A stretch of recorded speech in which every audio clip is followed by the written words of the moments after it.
Hello and welcome to episode 142 of The Imperial Truth. I'm Greg. Joining me is Mr. Howard. How are you doing, Howard? Very well, thank you, Greg. How are you doing? Yeah, not too bad. Thank you. Before we go anywhere, Element Games, I'm going to be online trying to get Cursed City. Say trying. It's limited. We know everything's limited at the moment. We'll talk about that in a bit. But I will be getting Cursed City.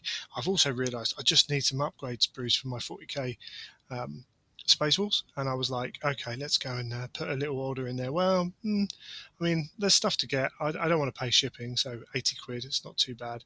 Yeah, it's amazing how easy it is to hit these targets, isn't it?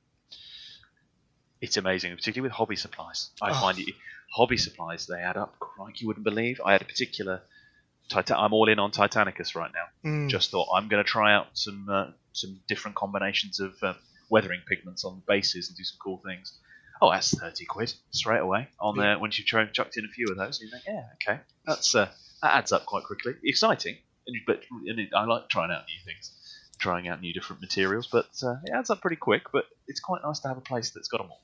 Yeah, and I know that we're recording this just before we have our long weekend, and I'm like, I wouldn't mind doing some of that over the weekend, so I need this to turn up, and I pretty much rely on Element to get it here by then as well, which makes a big difference. Although it's going to be interesting for the delivery of the Lumineth because of the bank holidays surrounding it. But again, I had my other second package of sent by Amazon delivery, so if they're doing that, then maybe they will get them on the same day. Who knows? Whatever. But yeah, Element Games. Go through the link in the show notes or the advert on the website, and you support the show, and it's greatly appreciated, and will be when I get a new mic. I forgot to mention that actually, but we'll jump on. Geek Shield. Life insurance. It's not fun. It's not sexy.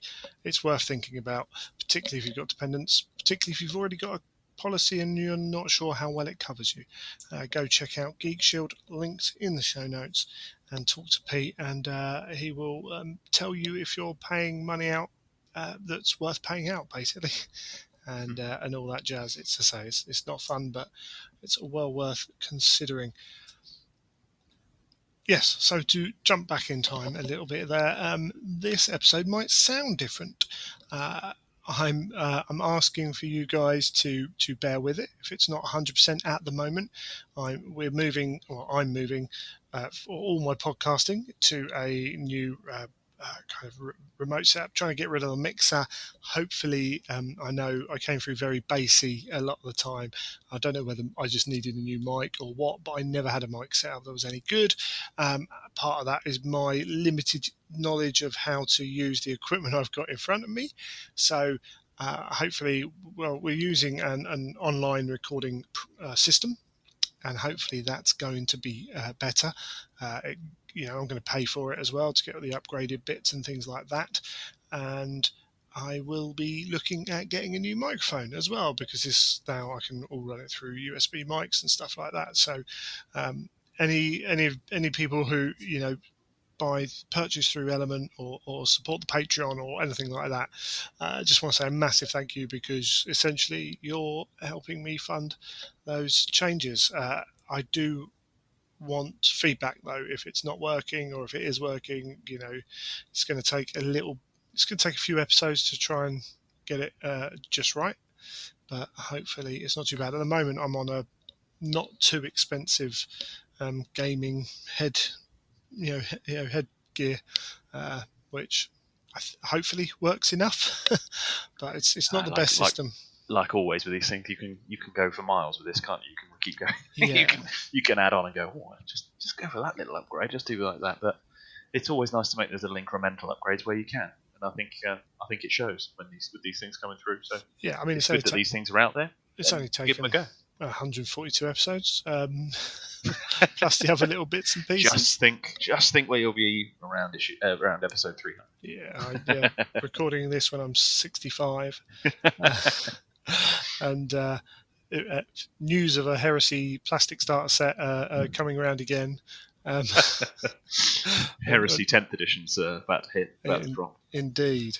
Well, Mr. Howard, what have you been painting, sir? Has it mainly been Titanicus?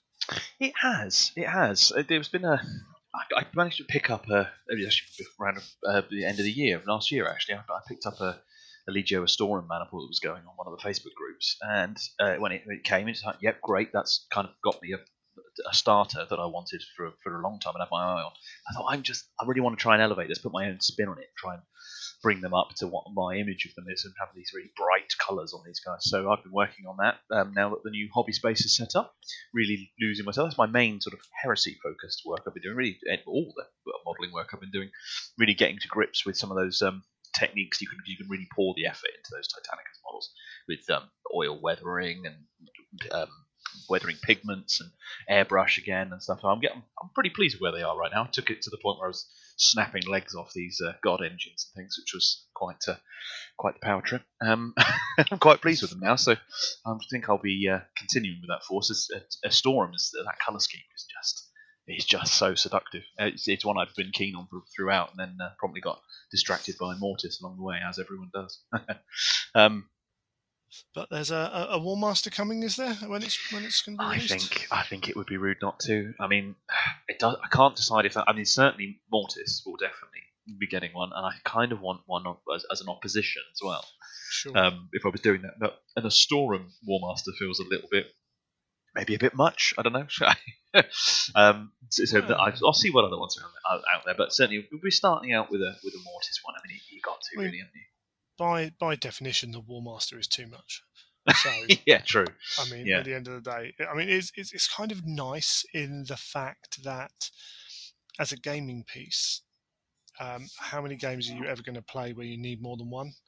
Because in Titanicus, that level of scaling, unless you're going to do that specific scenario in White Dwarf, that level of scaling breaks the game.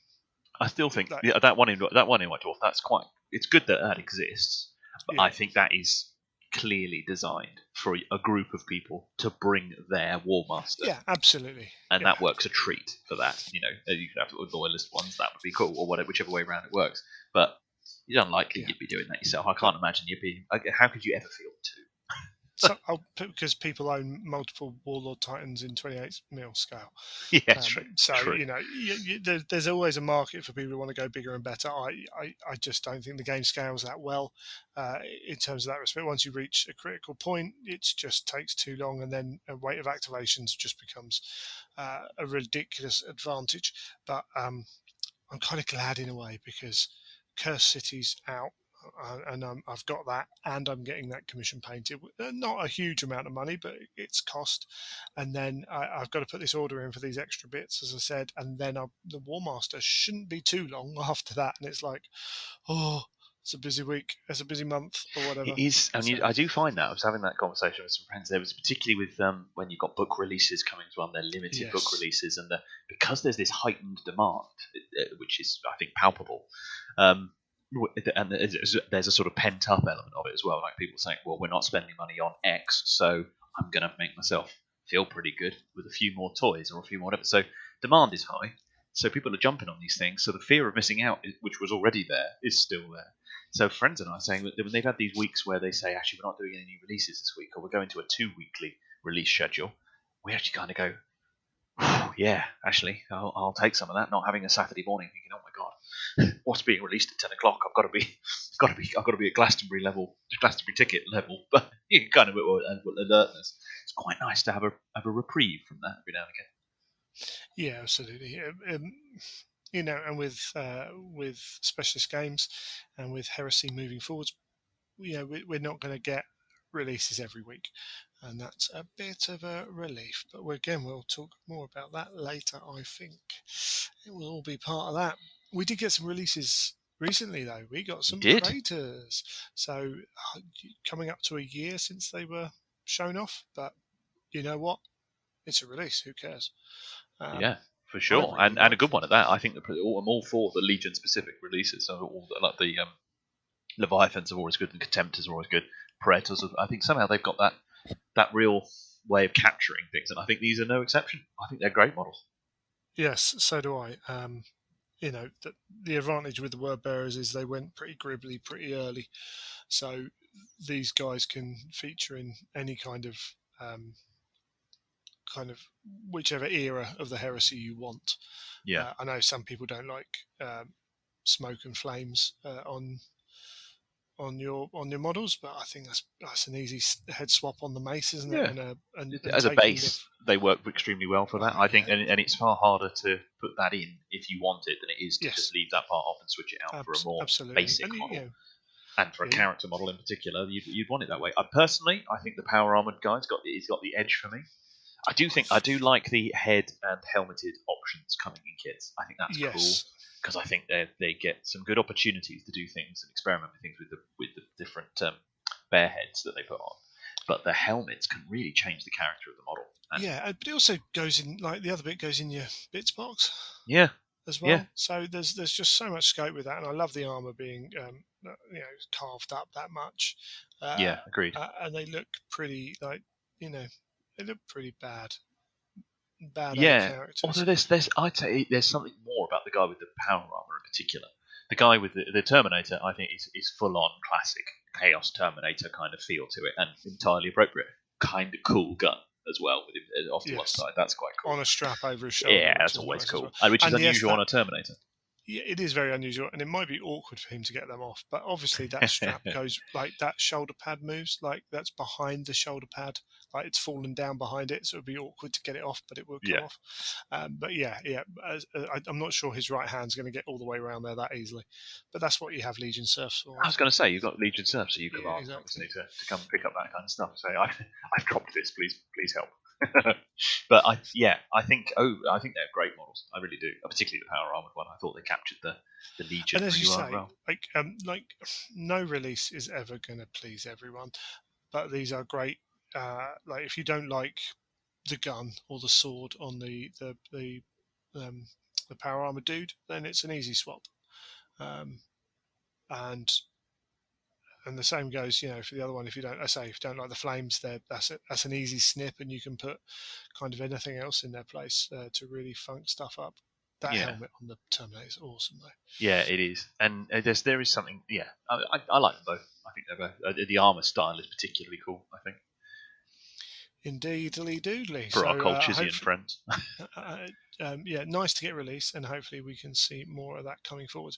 What we did get, we're recording this very late in the month. What dropped today was the Dimmy's. So Dimmy, I'm not going to pronounce his surname. I was hoping you'd try. And offend so many people. Indeed. So he is. He's got a Dark Angels army, which was made, almost all of it was made pre any rules, like the full rules before Crusade. He is. So let's talk about his army. I mean, it's fantastic. So this is classic Dark Angel looking grim, but lots of conversions, even very simple conversions. So there's one dude, so he's actually posted a lot of pictures there's one of the 30k Dark Angels Facebook groups, and there's a legionary who's resting the bolter on the back of his left hand when he's shooting it. So he's got his forearm up and he's resting the bolter on the forearm as he's shooting. Oh, that's cool. Which is really nice. But even as you look through these pictures, you can see there's a lot of attention to detail on even the line troops. And I think it should be said, so Dimmy used to paint for the company. So, that's important to remember when you look at this kind of stuff. The boy can paint. It's quite a distinctive style. Funny you should mention his painting. It was...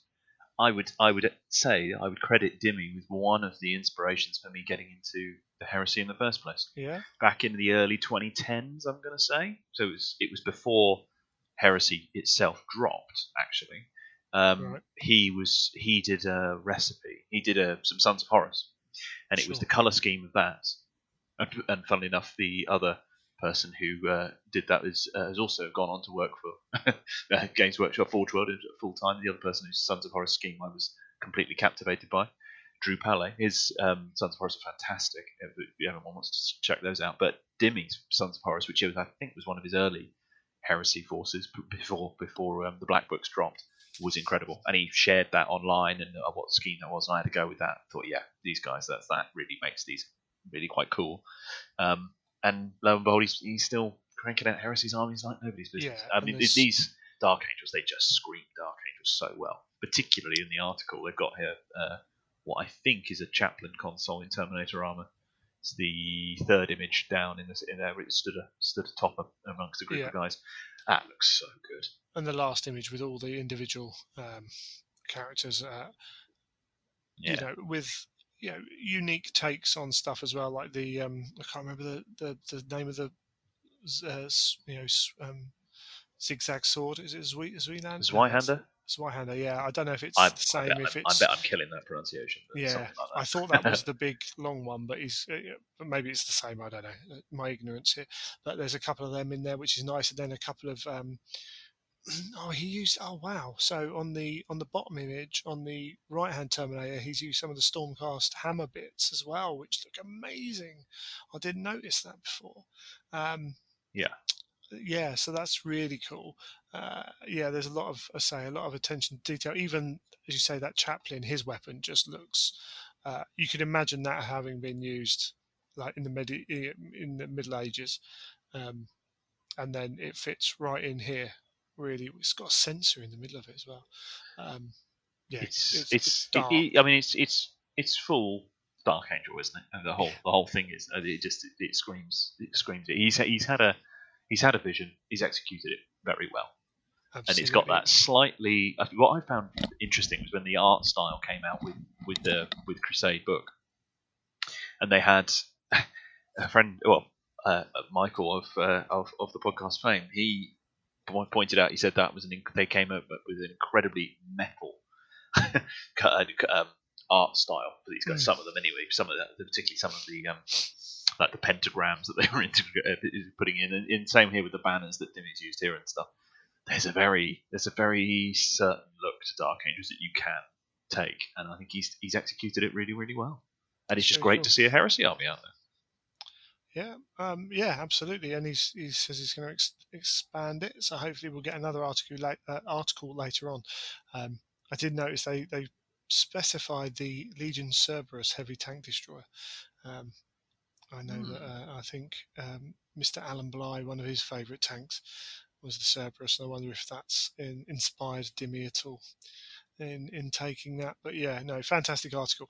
The other interesting fact, someone messaged me and said it says he's one of their background writers. Forge World Studio. What is interesting is they're calling it Forge World Studio. Now, I really would love GW to come out and clarify exactly what they consider Forge World and what they consider the specialist games design. So is now Forge World a part of the specialist games design studio? Because I was under the understanding, and I could be completely wrong, I was under the understanding that Forge World in itself was now called the specialist games studio. I've got a feeling that there's been changes like this evolving and trying out different things for quite the period of time. I don't think that they'll ever make that kind of. Certainly not publicly. I mean, that's the sort of that's where events are at their best. Is where you can have that conversation with people, but you can have it as an offline type of conversation. They'll never. Why would you? I don't see them going out and making those kinds of announcements. No, absolutely, and you never know.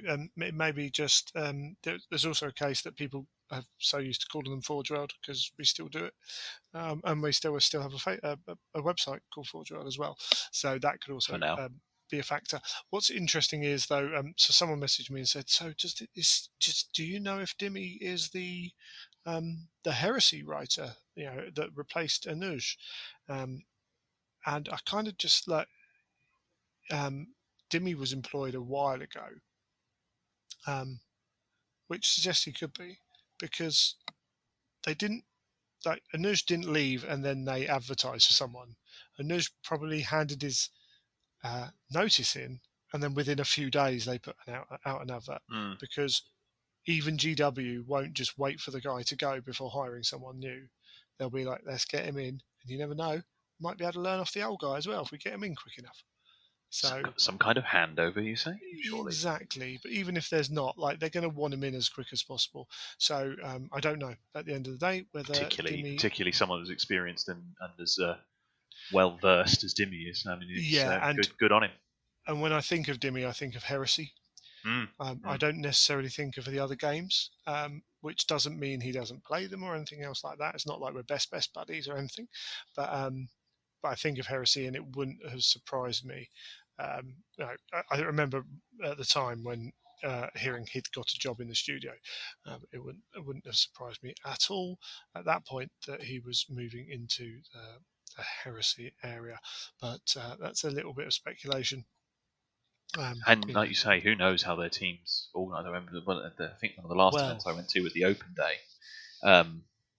Open Day 2020, I suppose it was the New Year Open Day, and I was surprised at the size that some of the what would be then specialist games. Yeah, and it's obviously it goes on and now. Why would they announce that? But it was just suddenly you see the guys lined up to even just talk, and it was all under Andy Hoare, obviously, who I think at that time had relatively recently become that sort of new manager type position across a range of the specialist games, and those teams had got quite big.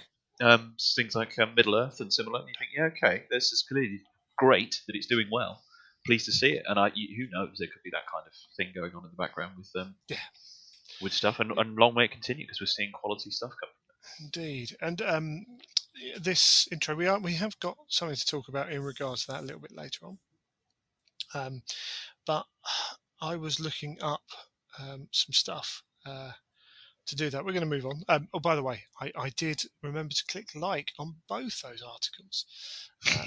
Because something your previous reminder made me think of when I saw it go up. I thought, yep, let's hit the like on that because they do look out for that, don't they?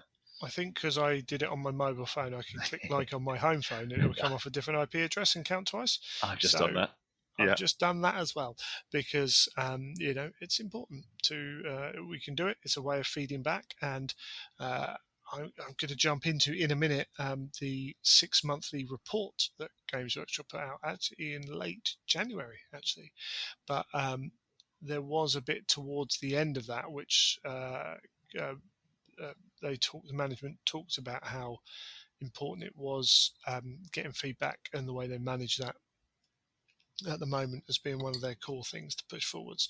So we know that when we email questions to Games Workshop, we rarely get answers we want, and that's we all know that that happens, and we would love the answers, but they're not going to answer us the way we want to. Businesses don't work that way, and the same for the Facebook pages and the Twitter. Fair enough, if you want to try, that's cool, but you're not going to get told what's coming up next and all that jazz. But we can interact. They've given us a system to tell us what they like. So liking posts on Facebook that are to do with Heresy, liking their articles that they put up, does let them know that we want it.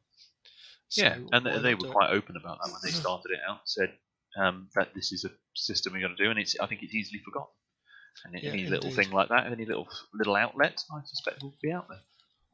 But cool. So I talking about the six month report, I wanted just to have a look into it because it was I found it quite interesting. Some people might, if you're going to skip this little chat, I completely understand. Nothing really Heresy specific, but stuff that potentially affects Heresy, of course. I don't understand everything that goes. I don't, deal in business reports or whatever. I didn't really look at the figures too much because, they make loads of money, but they're also not going to break down exactly how they make loads of money. It's all a bit vague, and that's fair enough in those things. What was interesting, first thing that sparked me was the amount of long-term staff they've got. So they've got about just under 2,200 full-time staff, and 165 of those have been with the company for 20 or more years, which might be a not unusual amount, but I think that sounds good to me. 10 plus years, so this doesn't include the 20 plus years, is 640. So you're looking at 800 staff members who've been there over 10 years. That's quite an impressive retention. I mean, it is. It's a long-running business, obviously. That's one of its strengths, but still. And I was when I was talking to people about jobs up there, someone in Forge World who's decent position in there, he kind of said to me actually, you either find your home here and you love it, or you leave very, very quickly. Mm. They work them hard, but I think if you fit into the environment and you're the right kind of personality and you put your head down, you're prepared, then you you can have a career there. And we only have to look at well, Alan Bly, John French started in the warehouse together. Ben Johnson currently heads up the Age of Sigmar rules team. He joined there not that long ago, working in the manufacturing department. Simon Grant in I don't know what he does now, but he was 40k rules development. He moved up from Eastbourne when he was working key time, and his manager moved up.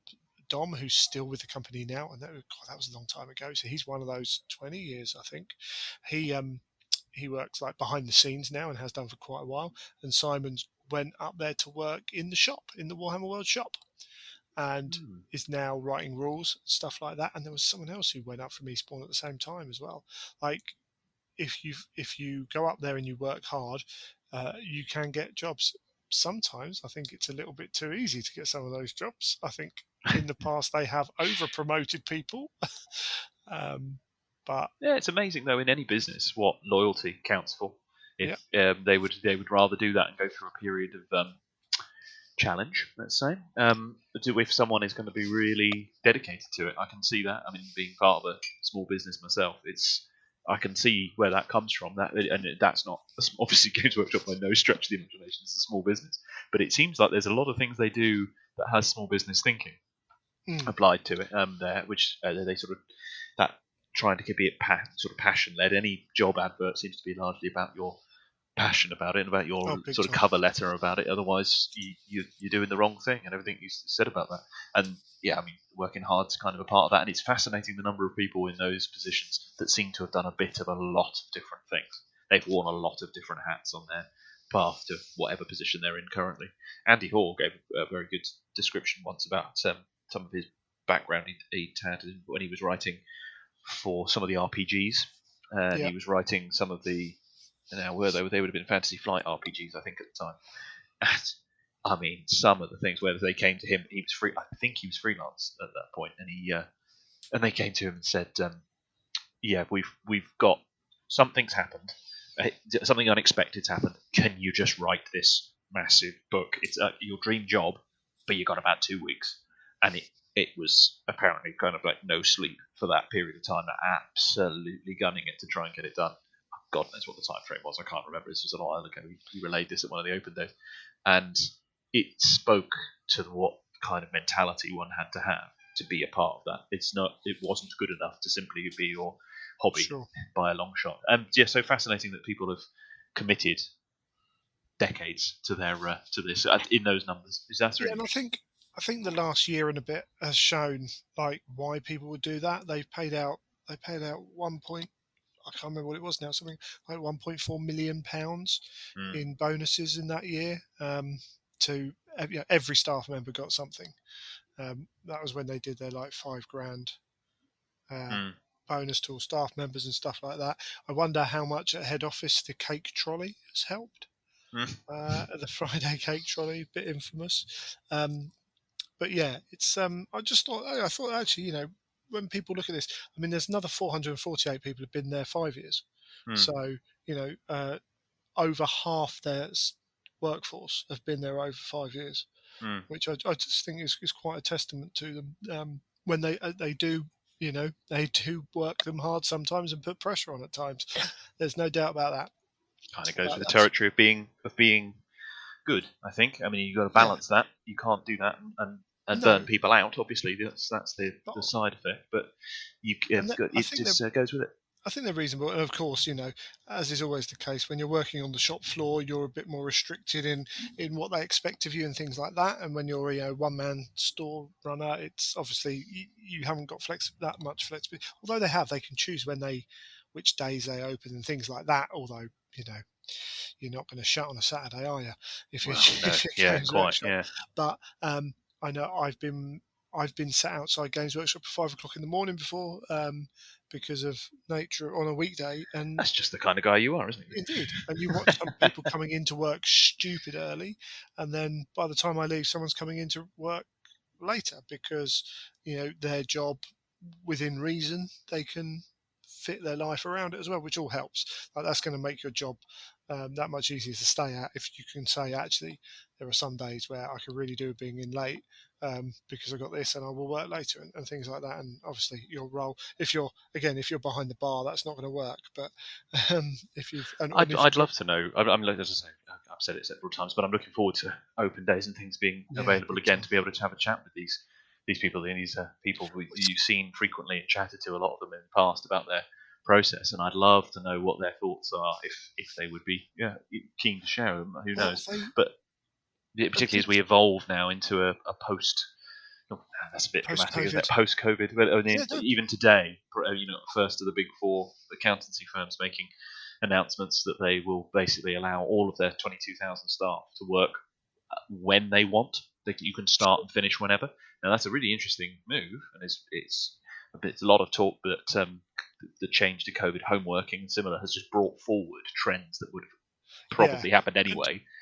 and not to go too far off tangent, but there's what was it, left left leaning people tend to start businesses, and then right leaning people tend to be the ones who then have to take over to keep those businesses going. Mm, Gross generalization, I know, but those people then tend to be conservative, so they don't like the change. They don't mm, they fear the change. COVID forced change upon them. One of the big banks recently is going to shut their office wherever it is, and people are basically being given the choice of flexible working. They're moving to another office, and they're basically being told, some of you want to come into work 3 days a week. Some of you don't want to come into work at all. So apart from specific, you're going to be able to choose how and where you work. mm. Yeah, Which and Games Workshop actually put out a advert. I tweeted about it I was going to reference this. I think I know what a you're talking week about. ago. Let me try and find the actual. I can't remember which Is this job the it one where was. they said it was one of the first job adverts I'd seen that said you will need to come into meetings every now and again, but other than that, you can work where you like. And it's a staff writer.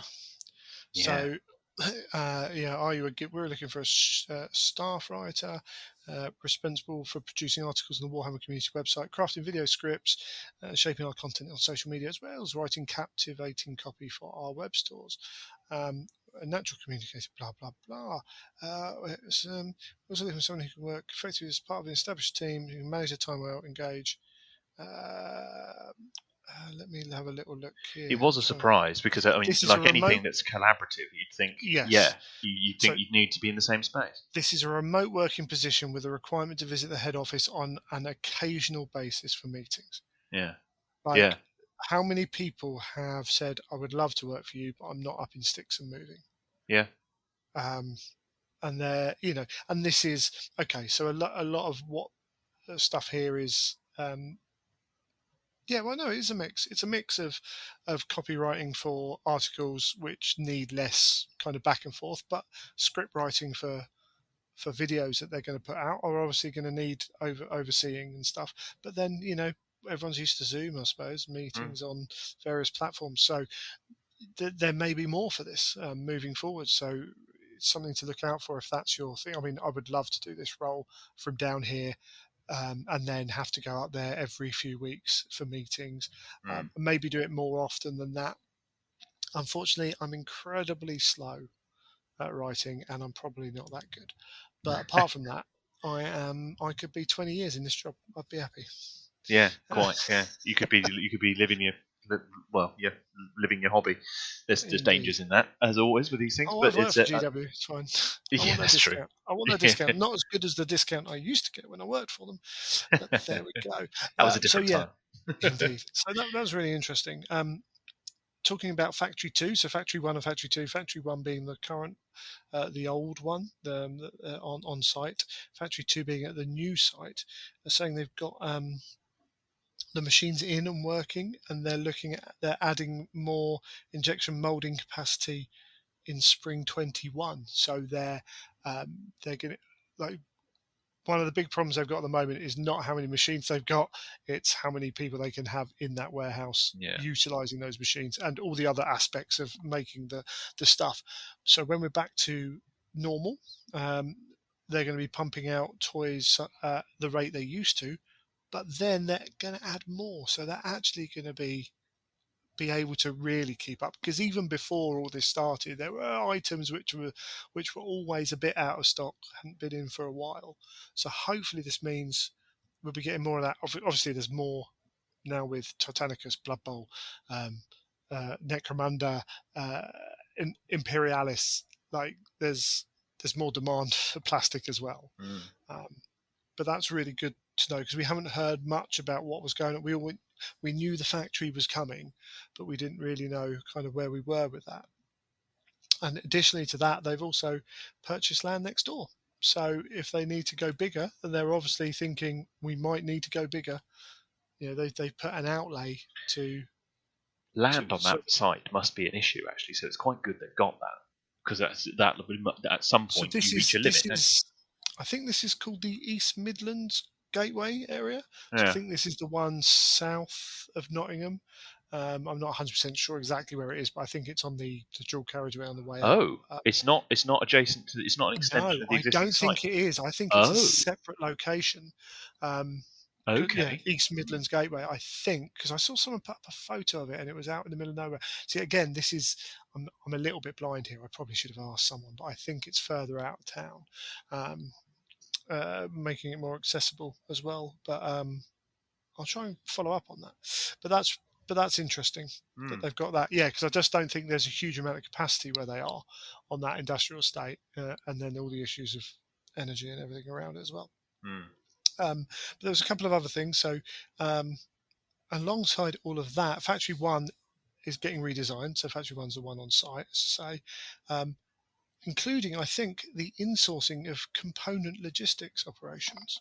So looking to be more in control and less reliant on third-party manufacturers. When we look at we the recent the latest recent big issue affecting world supply, uh, one boat stuck in a canal that was freed by the moon. Um, you couldn't write it, could you? You couldn't write it. If they can get production of more of their stuff that goes into boxes. At the moment, one of the major issues they've got with things like Pine Tea and Pain and Curse City is getting the materials across from China where they print the books and things like that. I don't know what they're bringing in stuff, but if they can bring printing of cards, right? Yeah, I've Yeah, I've heard for a long time cardstock has been yeah, the killer for and products, and and they're also and not being reliant on a third party. When they did their original set of dice, they then had a mm, problem with that company. They had to go somewhere else and get new dice. Like if I'm not saying they're going to do it with dice, but if they did and bought everything in, any cost adjustment they get from not having it overseas in China is going to be made up by the fact that they own the company and therefore they don't have to pay profit mm, mm. over the top on what they're doing. So if they can bring it in house, they control their pricing and their actual accessibility as well.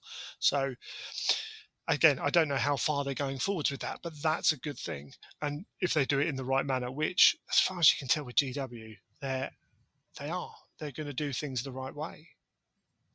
That's quite a bit. I think it takes them a few iterations, but then what business doesn't within reason? No, absolutely, I yeah. think it takes everyone a few iterations to get things Yeah. absolutely nailed, and how much of that is done behind closed doors and in public with And that's where a reasonable people will critical give. view. Yeah, Yeah, reasonable people would give them the slack. Like nothing ever works smoothly straight away.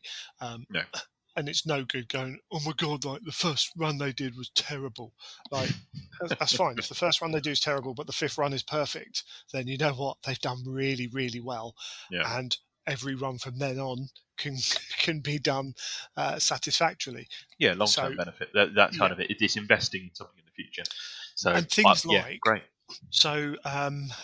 book 7 was printed in China and was printed in time that they could then fly a few copies over. Couldn't put them on the boat and get them here quick enough, but they flew copies over for the Horus Heresy Weekender. If they're printed 10 miles down the road. Yeah. They can be there and then. I vaguely remember us having conversations at the time, and it was something like they had to allow a 3-month turnaround from sort of final proofs to the point of them being printed in volume, getting them in warehouses and distributed, and that can drop massively. And that's just as long as the because they have print windows as well. That's as long as something doesn't overrun and delay their print window. Yeah.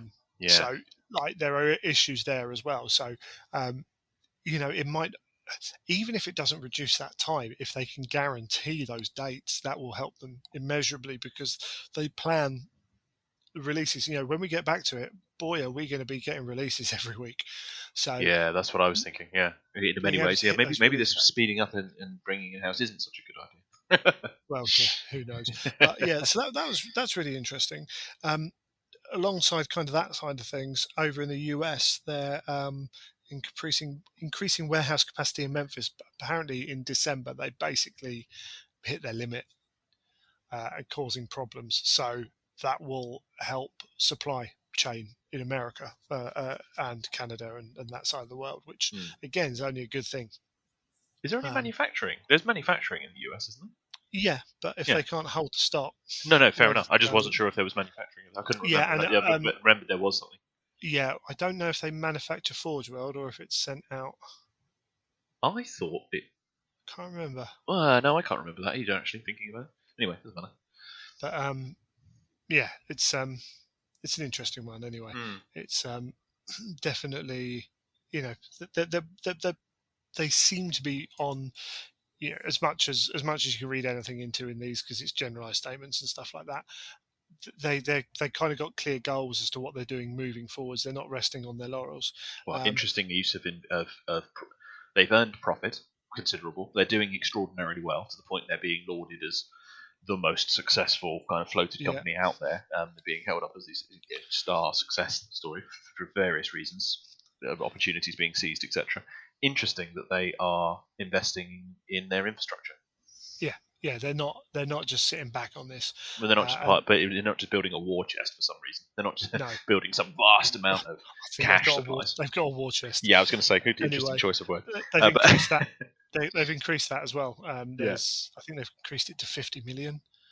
Like, not bad. No, like pretty safe, isn't it? And in fact, one of the things they point out is they don't have to once again, they haven't had to stretch themselves outside of their structure. They haven't had to dip into anywhere else or ask for money anywhere else to do anything. They self-funded everything through the structures they've already got in place, which again is like, people. I remember a few years ago, why don't Go to Workshop kickstart this? It's like, well, because that's not how they work or want to would hurt their brand straight away. But B, Kickstarter take 8.5% minimum. Like, and GW can afford to do it, so why would they ever go to Kickstarter? Yeah, why would you cost yourself that? Here's Amazon. Hey, Amazon, have some of my money for doing nothing. Yeah. So because it would be nothing for them, it would just be a pre-order service. So they're sitting in an extremely healthy position in all those respects. And then there was an interesting one. So years ago, when the Tau came out, it was a very definite push to go to Japan, wasn't it? And try and obtain the market. Well, they were talking about they've received, I can't remember, it's CCC, and it's basically certification to sell stuff in China on most of their products. Which, if they can, and seeing sales in China as well, that's a big market if they can get in there. Obviously, a lot of Chinese people, might not be in the target demographic. I appreciate that. But it's an interesting market, though, isn't it? One that it'd be interesting to see. We're everyone's aware that Hollywood has coveted the Chinese market for some many years.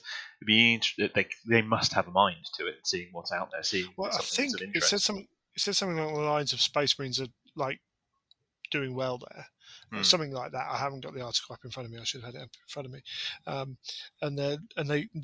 They talked about extending their translation team and specifically mentioning China to produce all the stuff in China in the various dialects, I assume, so that they can sell more stuff out there. Because again, even if you get a small percentage of a market out there. That's a huge market to sell into, and they have that affluent middle class, which the Las Vegas casinos are absolutely grateful for at the moment, and all that as well. There's a lot of Chinese money going around the world in different aspects. But I don't know. I just felt that I hadn't seen much talk about that this year, that 6-month report. But when we talk about, it's all very well, you see a stock price go up and people go, oh, stock's doing well and all that. That only tells half a story. What are their plans? And they've actually, I mean, you say that they're having these reports and then reporting on, publicly reporting on their plans. Obviously, they can't be super specific there, or even at all specific. But it's still interesting to see what trends they're moving in. No, and absolutely. But it also plays into when we're looking at like how that affects us as gamers moving forwards. I think. Interesting. For a start, when we look at that staff thing, when we talk about when people come in and talk about, oh, they're changing the law up for this and that and that. Well, I can show you best part of 1,200 people, or even take out those 400. I can tell you best part of 1,000 people who've been in that within the company for over 10 years. So, people talk about veterans of the hobby at the moment. It's quite weird sometimes when I hear, oh yeah, you're a vet, you've been in this since 2010 or whatever, and I'm like, oh, I'm old. And I'm like, I used to think vet was like pre-95, but it is, that yes, people have been in the hobby for 20 years. They've been in since 2001. Fair enough. That is 10 years is a long time. When someone walks in, they've only been in 2 years. A 10-year person is going to be a vet to them, and that's fair enough. But it's not like GW are fill up of new staff like who are just riding roughshod over IP. GW as an entity, their IP is the thing that they have. Yes, they produce the best quality models in the world, but there are lots of other good models out there. But their IP is what allows them to sell TV shows, computer games, Bandai figures, all those kind of things. It's their IP that does that. So, there's a lot of people there who obviously care about it. And as we look at that as Heresy players, that sometimes is felt more keenly.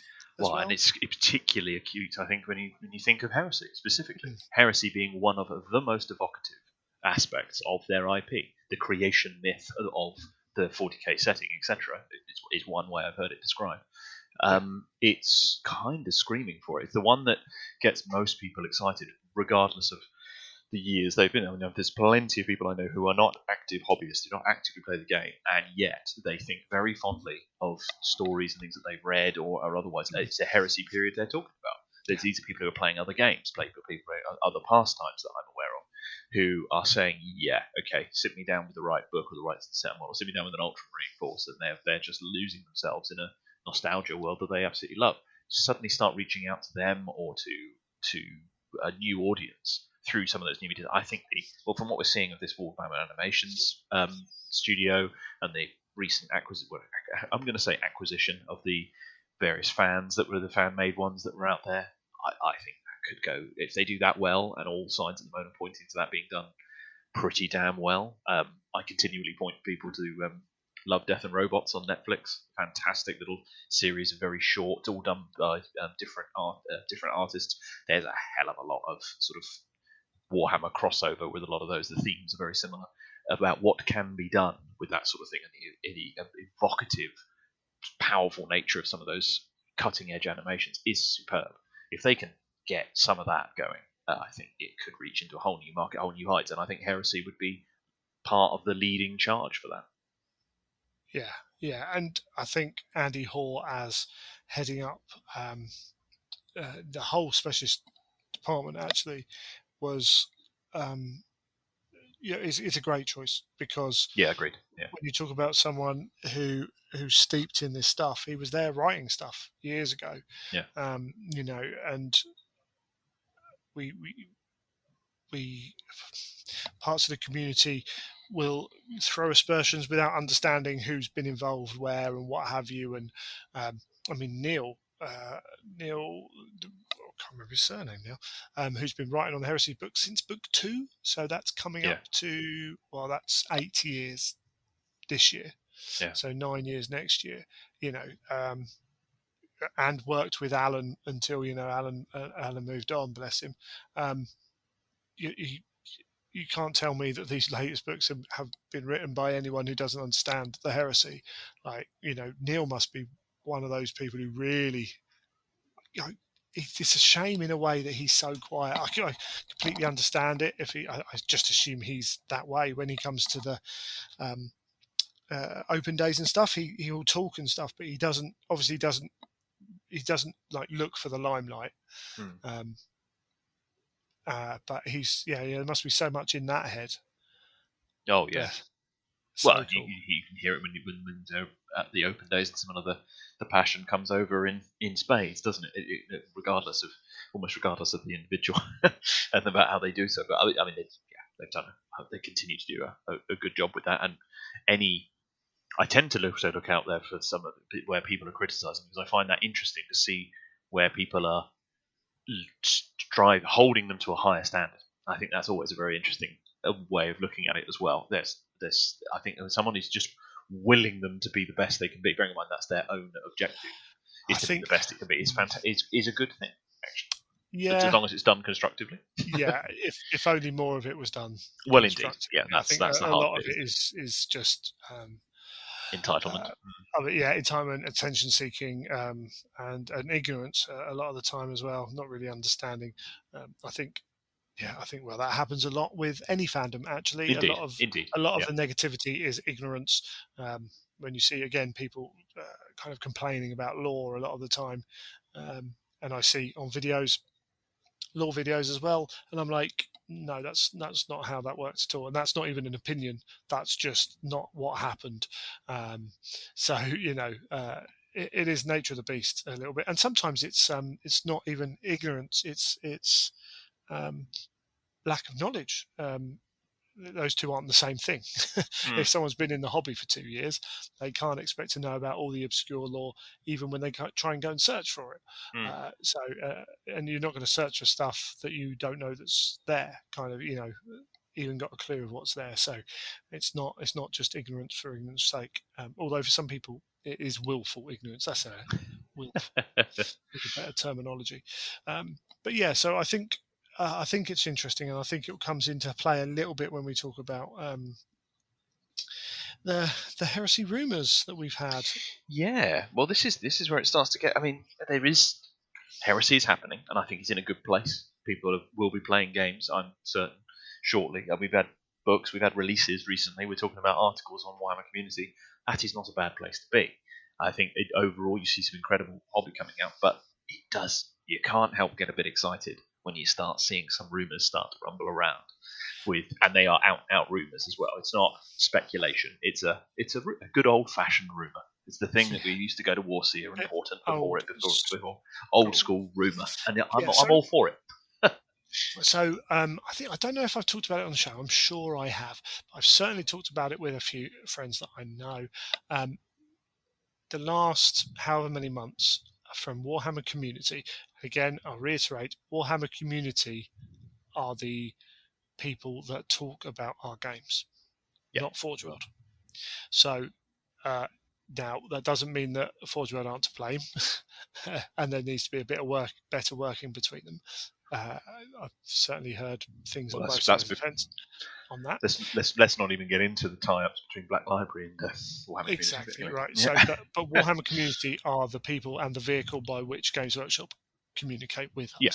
So Warhammer Community for the last 6 months has been fairly quiet on Heresy front. Now we haven't had any releases really, apart from the Black Book and a few Dark Angels bits. Cool, whatever. I've felt for a while, and I'm pretty sure I said this on the show, that if we had a new edition, kind of this year, I would welcome it, and there are changes I would make to the game. There has been that clamouring, and I think part of the problem is there's been a clamouring, and there's been a silence. So the people, for want of a better word, want an FAQ. that is suitable for a lot of questions that should be answered. Now, I've heard and I've seen other people say that they know there's a FAQ that was written but hasn't been released. And we'll get onto that in a minute. So we've heard nothing. There's no FAQ. There's been we had the Black Book. We had very few releases, and people were starting to question like what's going on, and then you start getting doom mongering and everything else. My initial thoughts were, I've heard there's an FAQ.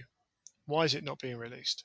Why wouldn't you release an FAQ? Yeah. Now, What possible reason would you have for not releasing? There are not many reasons to not release an FAQ. One, they think it's rubbish, which I find hard to believe when it will probably come from rules writers. So management would then release it. So maybe then they're finding the right point to release an FAQ. Okay, cool. So that's one maybe. The only other one really I can think of is because it won't be relevant. Mm-hmm. Then the third one is incompetence / malice, right? So those are the three things, yeah. And it's 99% of the that last times one is a stretch as well. It's incompetence, yeah. 99% of the times, like people aren't trying to be annoying to you. It's just that would be ludicrous, wouldn't it? Yeah. Well, it's happened more than once, but it's with rare. A business. Yeah. Oh, yeah. But it's rare as Rocking Horse. Yeah. Yeah. Where one department doesn't like another department. Okay. Yeah. All right. And can stop something happening. Right? Yeah. Okay. That can happen. But 99% of the time, it's not malice. It's never attribute to malice, but contribute to incompetence. So, okay, are they truly incompetent? Well, some people might argue they are. I don't really think they are. I've heard even some of their biggest critics, and who have perhaps even got an axe to grind, would say they. I think one of the phrases was 80%. They get 80% of the stuff bang on and nail it, and then at 20%. But then that's any business ever. Exactly. Largely, I mean, you nail it, and then there's just damn, you could have just nailed it with just that last bit, and they couldn't manage it. Yeah. So assuming there is an FAQ after 2 years it's been since a full FAQ, assuming there is one, the chances of them not releasing it because it's rubbish, again, pretty small. They've shown us before they will release rubbish FAQ answers, right? So that's fine. Cool. So the third point, the most logical point, and we're working on a logic system here. We don't have information. The most logical point then is there's a reason that the timing isn't right for that FAQ. Now, when we bear in mind we got an FAQ for Book 9, which was very simple and cleared up the, apart from maybe one thing which seems a bit weird, cleaned up the obvious issues with that book. Right? That suggests that, okay, we've seen to that, but there's still all these other questions everyone's asking about. I personally feel that's because they're timing it for something. Or there's something there that means that it's not worth bringing out at the moment. Then we look at red books, and people have been calling out for new red book. Like, how many rules now have we got in books 7, 8, 9 that aren't in red books? In fact, we've got legions that aren't in red books. We've got additional units that aren't in red books. We've got people calling out for missions that aren't in red books. When was our last red book release? Like a long time. There is absolute there's an absolute reasonable assumption that we should be due a red book of some form before now, probably, but by now. So we've got the red books as a thing. We've also reached book 9. All the legions have their rules, and that's another reason why a red book now would be a sensible thing to do. Not necessarily straight away, if you're going to include all the things, because they want to allow the black books to sell and all that jazz as well. But kind of in the future, not too far off, we should be getting something. And then amongst all this, you look at the way Horus Heresy is released and the products it has, and it's It's the alien. It's the it's the black sheep of Games Workshop. I find because the one I was going to add to that is there's been a move by in the other games, whether they are more attributed to the main studio or Forge World or Specialist Games, whichever bracket it falls under.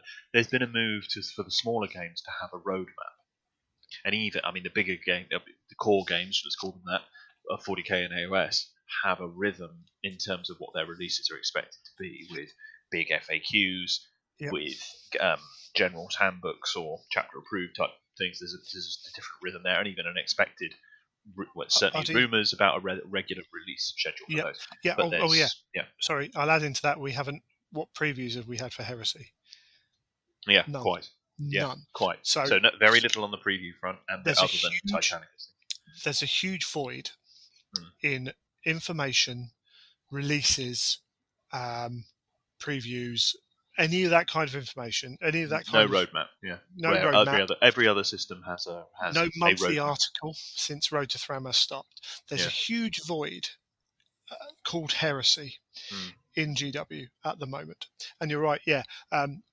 It looks like 40k and Age of Sigmar are actually borrowing a little bit from the Specialist Games, in that we are getting Lumineth is coming out. Let's take 40k. What are they adding in for 40k? Sisters of Battle? No, something's coming soon. And or is it Lumineth? No, sorry, it's Lumineth. Apologies, but I suspect this will be the same for Sisters of Battle when they get their new toys. Lumineth has got an army book out. They are releasing a new army book for Lumineth, or has been released. Now, half of that second book is in that first book. Well, that's cool, because you can buy this campaign book, which has the other half of the rules, so you don't have to buy the Lumineth book again. You can buy that book. So they're staggering the releases of armies, almost in a way like they do with Necromunda gangs. Yes, yeah. I doubt they will stick. I suspect Lumineth was a bit of an aberration in that respect. I suspect that wasn't intended to be like that. I think it was. No, absolutely was. You think? 2 waves of releases. Sisters of Battle, they got X amount in the first wave, and then they're going to get Space Marines coming waves of releases. They do. I think and then they tied it up with a new book. Yeah. Age of Sigmar and 40k are going to do waves of army releases. You're not going to get the whole. In fact, they talked about one of the issues is the Lumineth releases were supposed to be more spread out. That's the only issue. So you're supposed to get Lumineth. That's kind of what it is. It's the speed at which you have to buy the new book is the surprise. And that's a fair enough thing. But the fact that they were going to release only a year and a bit apart a whole new wave of Lumineth, which we knew were there because we could see some in the photos from the first wave. And the Sisters of Battle has something similar.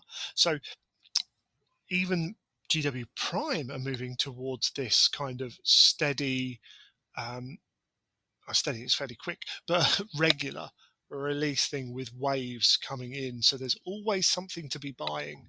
Heresy doesn't work like that. Heresy, we get a black book every year and a bit, and some releases around that of what we're doing, and then it's really sporadic.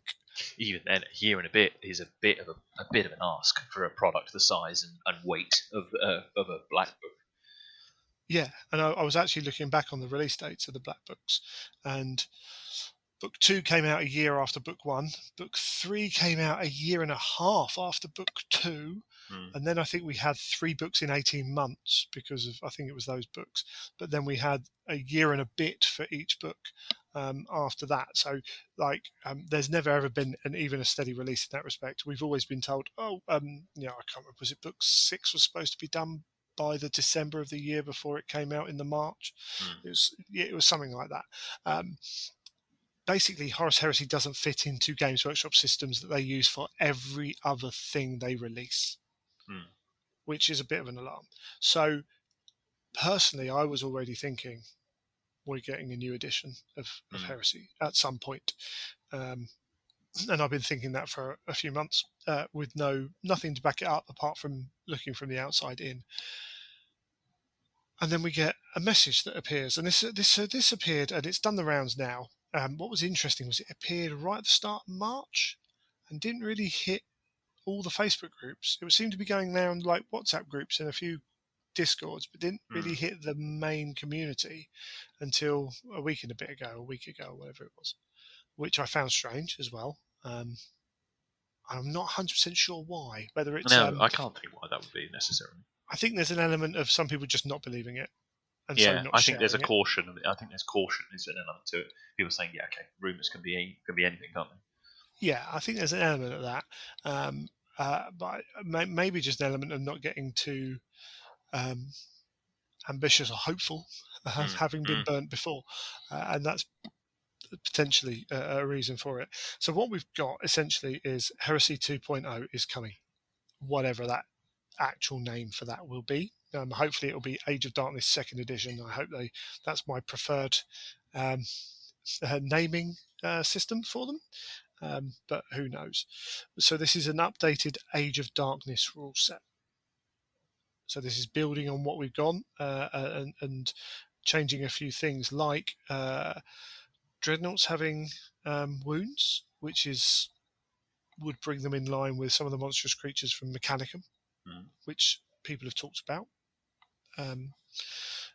before that anyway. So that's not groundbreaker or anything like that, but still keeping it within that Age of Darkness style of game. So that it's still quite a crunchy rule set. Yeah. It's one that's got lots of detail to it that isn't taking a different tack to its abstraction to speed up gameplay. For example, sure, it's taking a very specific the 7th edition 40k and what it's now been evolved into for Age of Darkness. It's sticking with that at its core. Seems to be the message that comes for this. It's not a wholesale reinvention. Yeah, and along with that aspect, let's talk about a plastic starter set. What's interesting is a lot of talk of a lot of plastic sets and no more black books. Now, and then finally a big focus this year, maybe into next year, on Heresy, which if they're going to make Heresy a major game, then that's what they need to do. If they're going to release a starter set and a new edition, then they have to focus on it. So all that, if we're getting the above, then the biggest focus on the Heresy is a given. That's cool. That's fine. I appreciate that. No more black books is an interesting one.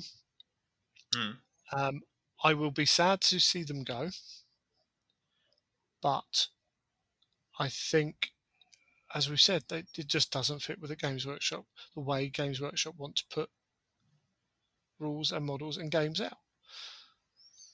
And it makes sense that they would lean that way. Now, Andy Hall was, he's been doing. So this is where the confusion comes. I'm 99% sure that Horus Heresy falls under that Specialist Games Department banner, which is headed up by Andy Hall. I wonder if it's a case of it did. Well, maybe it's so. become its own thing. Who knows? It rather depends, and maybe that is also dependent on how successful it is. But who knows? It could go either way for that, couldn't it? But Games Workshop has 3 release methods at the moment. They have Age of Sigmar and 40k as one, Specialist Games as another, and then Heresy as its own. And it's the outlier. It's the one they get most grief for.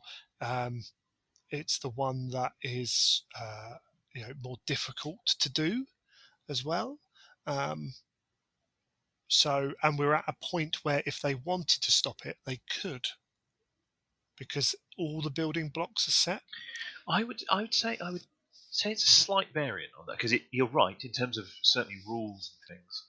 It's because Heresy, I think, in its entirety, and this is a key differentiator, is that it's in its entirety is under Forge World. The releases come through the Forge World thing. You think when the releases are announced and when they're available, you think something like Blood Bowl or Titanicus is a good example actually. The books and things of that come through GW Games. You go to Games Workshop Main's website now. There's a range of products on there. There's a slightly different range of products available from Forge World. The resin components and things are Forge World. But there's still a whole bunch of that. There's a core body of material that is available through Games Workshop Prime. There isn't anything, I don't think, under Heresy that is called Necromunda, Titanicus, Blood Bowl, Aeronautica. Yeah, all of Aeronautica. Oh no, there are a few resin aircraft on there. But all of those sorts of things which we think of as specialist games have a core set of products. I don't think of how extraordinarily successful the Titanicus starter set has been to get people into the game, to get the growth of the game, etc. It's not a great leap of faith to turn Heresy into that. Would be interesting to see if it's then brought up into the same. I would be fascinated to see if GW, because I think it would be a big risk for them, but it could pay off really well. But if they bring it up to the same level, into the same bracket as AOS and 40k, that would be fascinating to see. So a lot of that, what you're saying there, is determined by the fact that it is on a. It's almost, it feeds itself. It's on a different release system because it's a different product, because it's on a different release system, because it's a different product. There are plastic Heresy models out there available on Games Workshop's website. I can go and order Mark III, Mark IV Marines, Cataphracti, Terminators, Custodians, and characters, all on Games Workshop's website. Now, I think there is an element of the fact the game is resin dominated, in that you cannot you can't properly play the game without buying resin, which means that they don't want, like you can play like kids can play Adeptus Titanicus without having to buy any resin. The balance is wrong. The balance is, as opposed to there being a core and a majority, if you like, in plastic through Games Workshop Prime and add-ons being done in resin, it's the other way around, just to a greater or lesser extent. However, and it's big if we get lots of plastic sets, that means that the books become the barrier for entry. And if the books change, then the models are the barrier for entry. So if one of those changes, I think it makes sense that both of them change. So, and these are rumours. I never forget these are rumours, but these are rumours that I wouldn't be surprised if I saw them happen before they were put to me as rumours.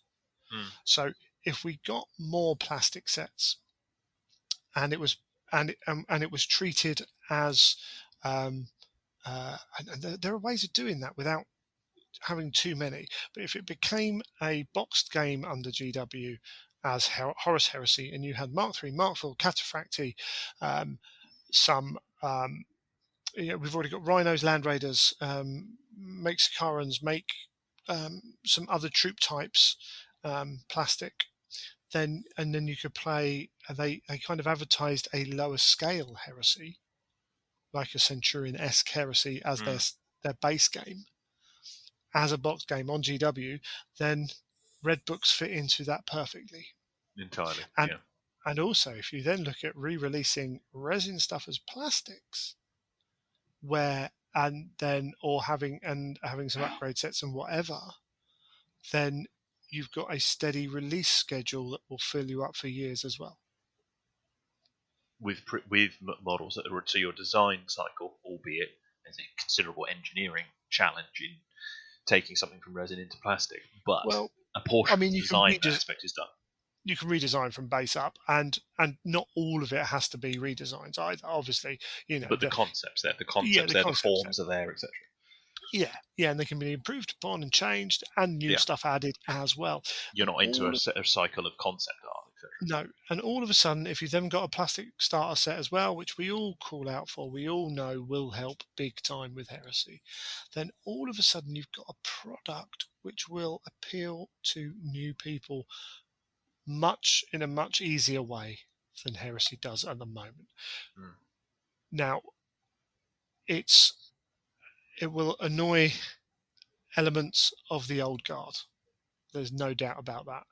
But if Games Workshop have proved one thing with 40k, Age of Sigmar, and some of their specialist games to a lesser point, they have more to gain by making the game more available and losing a few of their old guard grognards who won't change. Yeah. And so the fact that people go, oh my God, Del, all us people who've been in this for 10 years, we're all going to leave. And it's like, well, with respect, they don't mind if they're attracting more people in, but also, and I know it's not always the case, but some people are selling their armies secondhand to buy new armies. So actually, instead of Games Workshop getting 2 sets of new army, they're only getting one anyway. Those other people who are buying that army aren't buying much more, and a lot of people are going to recasts or 3D printers because they're making that decision as well. So how big is that market compared to the market they can get? Is at the end of the day more succinct manner. So it's an interesting one, and I try not to talk about rumours too much because they're rumours, and we can't prove this until something happens or it doesn't. There was talk about heresy's going to be this year. 2020 is going to be a big heresy year. Maybe it was. Maybe COVID's delayed this. Maybe it hasn't. Maybe it wasn't going to be. We don't know yet until it happens. What we do know is Nuj had unnamed heresy project to be released in 2021. Which could easily just be the next Black Book, but it could be something completely different like this. It will be fascinating because I agree. I mean, this is why rumours, as you say, one has to be cautious with rumours, particularly on something like this. But it was sufficiently tantalising, and it's a sort of a few things aligning that make you think, yeah, this is quite. And who doesn't like to indulge in that excitement of that? It builds the excitement accordingly of what might come. I cannot conceive that they would abandon it. I just don't. I think there's too much critical mass there in terms of product. They're employing people to work with them. Yeah, exactly. It's just not. It's not realistic to think that they would do that. And now a reinvention of it. There's an obvious move to move it into the same bracket as a. I mean, I'm on the GW website now while we're speaking, and looking at it, it would follow the kill teams, the Titanicus, the Necromunda, the Blood Bowl. It would follow. It would so easily fit into that set. Now, that release style, but I would be fascinated to see if they switched it over to something like the 40k. And we have seen, of course, this is people have taken screenshots of what appear to be experiments with the Games Workshop website, where heresy was one of the headline items. Yes, yeah, absolutely. And then we have seen that. We haven't seen it tucking into. I think what I would, when people probably aren't monitoring the list down the left-hand side of the boxed games section in the same way, but something appearing there at the same headline as Middle-earth, 40k, and Age of Sigmar. I mean, Middle-earth's doing very well, and it's exactly. Sort of easy to forget that was a core game. I think Middle-earth might be the closest analogy we have, actually. Indeed, yeah. I probably should have mentioned that because they've got a very narrative game. Yes. Very narrative game with set events that happen, and they can expand around it to a point, but they're limited with what they can do, and they put out enough plastic stuff to make you go and buy resin stuff. So, I think Middle Earth is the one that we kind of have to think of. Now, I mentioned right at the start. Okay, so if we're getting a new game system at some point this year. And all our red books are changing, maybe that's a reason why they've decided not to put an FAQ out. Now, I still don't think that would be the right decision. I think put the FAQ out. Like, just do it anyway. Yeah. But maybe there's an element of if we put an FAQ out and then it causes people to buy new stuff, and then we get backlash for doing that. Maybe, I don't know. I say this is speculation. But when we look at no new red book, well, definitely please don't release a new red book if you're going to change everything in 4 months' time. The End Times did that with Warhammer. It riled people up a bit, which they're still cool books, but I understand that riling up. So don't put out red books. We are now at our point where we've got 9 Legion rules out that can be ported over to a slightly new system. If we can get a new system with a new psychic phase, with degradation of vehicles as 2 of my things, some people won't agree with all things I want or whatever. If dreadnoughts and monstrous creatures work the same, I think that's possibly a really good idea. Wound allocation simplified would be wonderful, and a few other things like that, and we get a game that is slightly, it's had some of the bulk removed from it that is convoluted, because it is convoluted. Heresy was, like people say, it's a 7th edition game. It was started in 5th edition. Yeah. 6th edition came soon afterwards, then 7th edition. So although the rule system for the Age of Darkness rulebook is essentially a 7th edition modified rule set, some of the rules we're using were designed for 5th edition and haven't necessarily kept up with the change of pace. So now we're in our own game system, and if we can move to an Age of Darkness 2nd edition, and they have taken that time to review the legions and all the army lists to work within that construct, then actually we could be in a fantastic position. Yeah, I think it could make it for a superb game, and particularly if you And- lean into different game modes and similar that, and sort of modernisation that you have with that, with things like a real drawing together of a Zone Mortalis approach to it, and Centurion game modes. That's quite apart from your matched play and your narrative play and similar types of tidying up of game systems. There's a considerable amount of polish that you could apply, and it become really exciting set. Yes. Quite apart from what it's going to mean in terms of releases, just working with plastic and similar types of sets, and the polish that they could have with this release would be phenomenal. Can you imagine? Yeah, absolutely. And when you add into that, I remember what I was going to say then. So Siege of Terror novels aren't, they're not going to be finished anytime soon. Aaron, bless him, still writing his, as he's been talking about on Twitter. We've still got that bit of time. Anecdotally, in lots of different places, there's an uptick in interest in the Heresy. Yes, and I think that owes a lot to the Siege of Terror books, maybe also the Primarchs books and the character series books that have come out as well. But like when that Siege of Terror ends, like there's, we're still going to get Heresy books. I'm sure they're going to continue. Why would they not? But Siege of Terror is so big, so important that it's attracting people in. If we can get a new game in now and those people are attracted in and go, then we could set up really healthily moving forwards. What we're not going to get is those. Some of my friends literally, I mentioned that we might be getting a new system and whatever. They said, "Oh, is it going to be 9th edition? Because if not, I'm not going to play it because I can't hold 2 rule sets in my head." So we won't get all of that. But if that's not necessarily as bad as it stands at the moment, because if we can be having a roadmap, like a monthly article on Warhammer Community, a roadmap of releases, previews, being on the Games Workshop site, and all those different aspects, then we are still, Games Workshop are still selling your game for you, and you don't rely on someone going, "Oh, well, it's the same rule set. Bring your army over and we'll give it a go." And some people will come over and do it. So it's not as important. No, I agree. I think I could see them more likely just really focusing in on it being its own thing, and I think it will. That's the route they will take with it. I would assume. Yeah, that also kind of helps the fact that although Firstborn Marines in 40k have made a bit of a comeback with them giving 2 wounds and things like that, we still have only seen one non-Primaris release in the last however many years, and it was that Terminator dude. It's clear. I mean, you only have to think about other design mentality. If you want to refresh the Space Marine range, people have asked for true scale ones. They're starting. They look dated.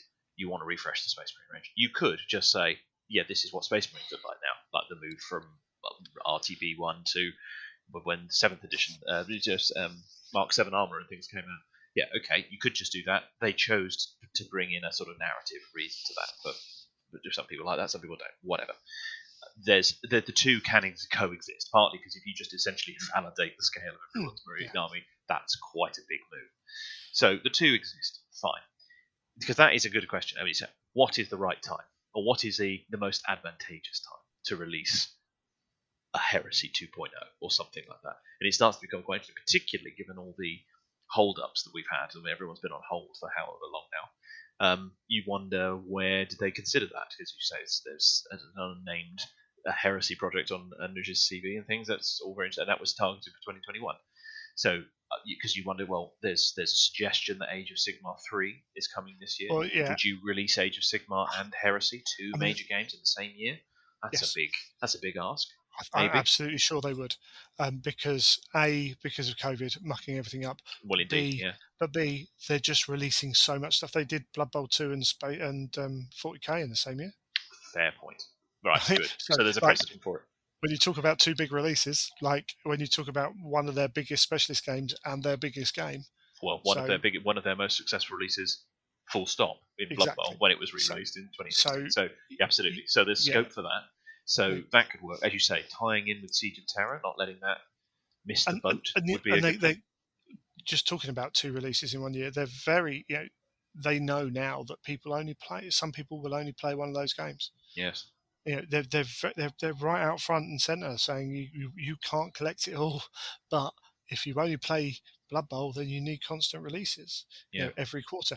I think some people might hope for more regular releases. I think if we do move into Heresy being that way and we get quarterly releases, if we get releases along the schedule of Titanicus, I'd be very happy. But I've got 5-6 books on my shelf for Titanicus. Titanicus books have come out at a rapid rate, and I think that idea of that sort of the introduction of new units, of new everything, of new content, be that new game types, probably more likely new units and new models, and a method to do that, you think, there's an argument for that. I also don't think that necessarily precludes Black Book style releases. I still think what's it called? Nice. What's the name of that campaign book? Vigilus, that's it. Vigilus Defiance, etc.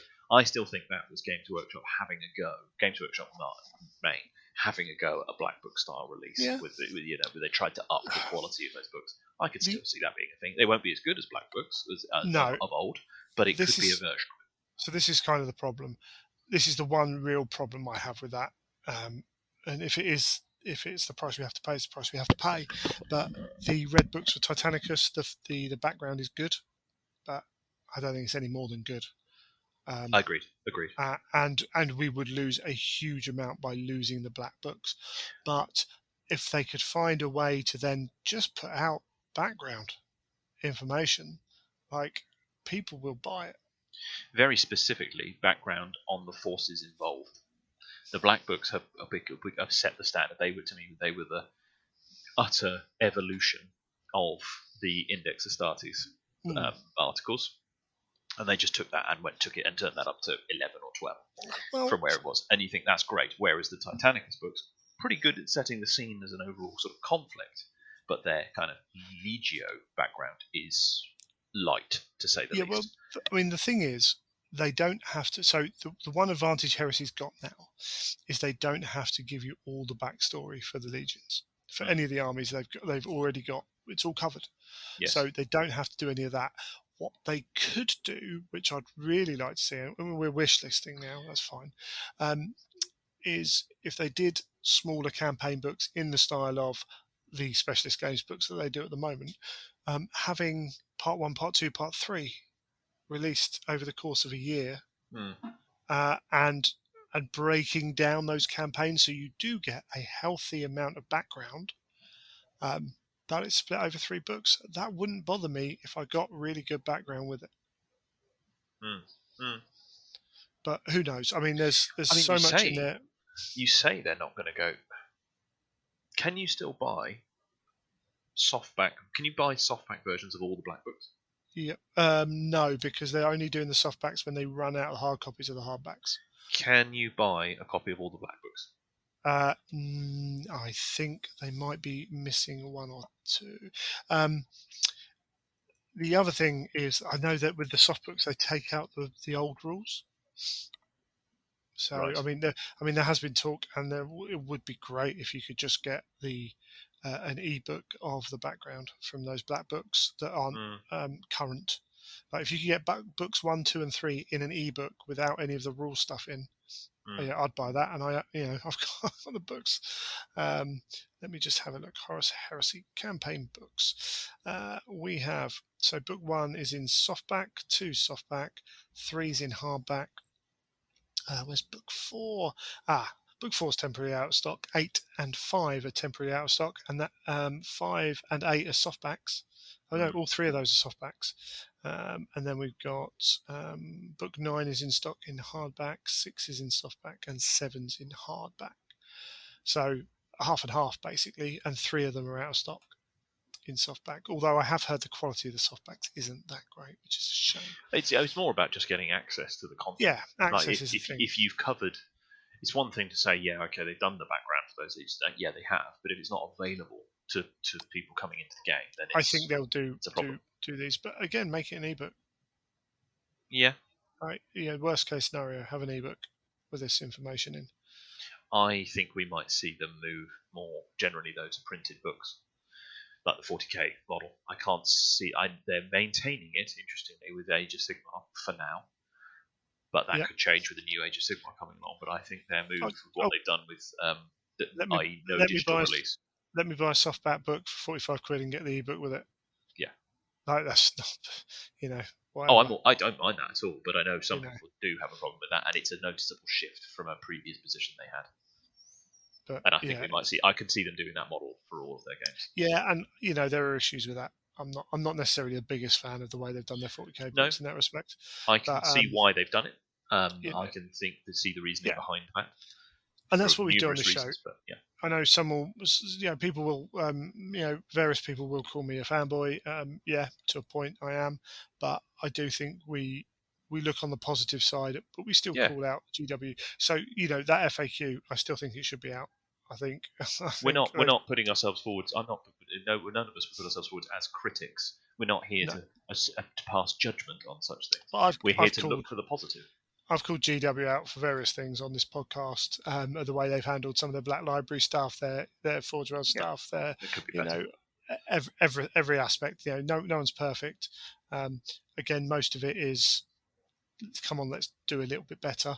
Every now and then, it's stop being so terrible. But yeah, and I'm not happy all the time with pricing either. But it is what it is. Pricing is what it is. So, but I do think. The last few months, I've seen a bit of a kind of a counter push in the heresy community of a bit of hope and uplift. And I think what we could be looking at, and I say I've been thinking it's been coming for a while, and would like to believe that we are going to get second edition Age of Darkness rulebook coming soon. Although, as someone did point out, wouldn't it be fun if it was just second edition? That would be incredible. It would be terrible, but it would still sell because people. Yeah, I was going to say people never remember how terrible things are. I'm seeing copies of Space Crusade changing hands at the moment in big ways, which is what got me into the whole hobby. So everyone's got a cardboard Contemptor. Yeah, exactly. You haven't lived. But so we don't normally talk about rumours, but I felt that it was an interesting enough one to kind of put out there. And you know what? If you don't like the idea of moving that way, we're not saying it's going to happen, but if you don't like it, and your world's not ending. We've seen with fan-made FAQs, with fan-made codexes, with fan-made rule sets and everything else. I have my issues with the various ones I've seen so far. And that's just me. I'm a bit curmudgeon-y with that kind of thing. That's fine, cool, whatever. If they work for you and you want to play your game, play your game. There's a big rise in people playing Warhammer Fantasy 6th edition at the moment. And I say big rise. There's a community that are doing it. There have been communities that have played 1st edition Warhammer Fantasy and have never stopped, right? And if the game moves in a direction that you don't like it, well, you've got a pretty good set of resources out there at the moment that you can carry on playing your heresy with and adapting as you see fit. And you know what? The models that they release, you can still use them in the game you're going to be playing as well. So cool. If we get to the point and there are heresy events going up that are 1st edition heresy events and people sign up for them and want to play them, that's great. I'm jumping. I always jump because that's where the game life really is. and you can keep things going, and you can have successful communities, but it becomes hard. It becomes hard work for starters, and they generally don't get bigger, you know. Yeah. But yeah, it's not the end of the world either way. No, absolutely not. It's a period of change that suits some, not others. That is, you can't resist that forever. But Obama's not okay. coming to take your toys away. You're still going to own all of your heresy toys and all of the books. Do you not have to hand them in? Do you not? Is that not how it works? You might have to. There might have to be a heresy amnesty. Are you going to play new edition? No, you're not allowed your heresy models. Can you imagine? So you own what you own. It's all yours. It's going to be groovy. Like, if this happens, fingers crossed for me. I mean, the thought of what is now the full Games Workshop marketing machine getting behind Heresy for a period of months is quite compelling, isn't it? It's pretty exciting. The idea of what they could turn that into, it's really glorious. While we were sort of thinking on this and seeing that rumor float around, that's one thing, and you can't beat it at that scale. It's been that game, and the excitement of it is so great, and you think that could be brilliant. A part of me would still like to see a Heresy. We have Titanicus, Adeptus Titanicus as a game. I would quite like to see Adeptus Astartes as a game, riffing on the original release of Space Marine. I think that would be just cool. I think Legions just work so well at that scale. A glaive tank that fits in the palm of your hand. Yes, please. It'll be interesting. I'll have 6. Andy Hall loves his old school gaming.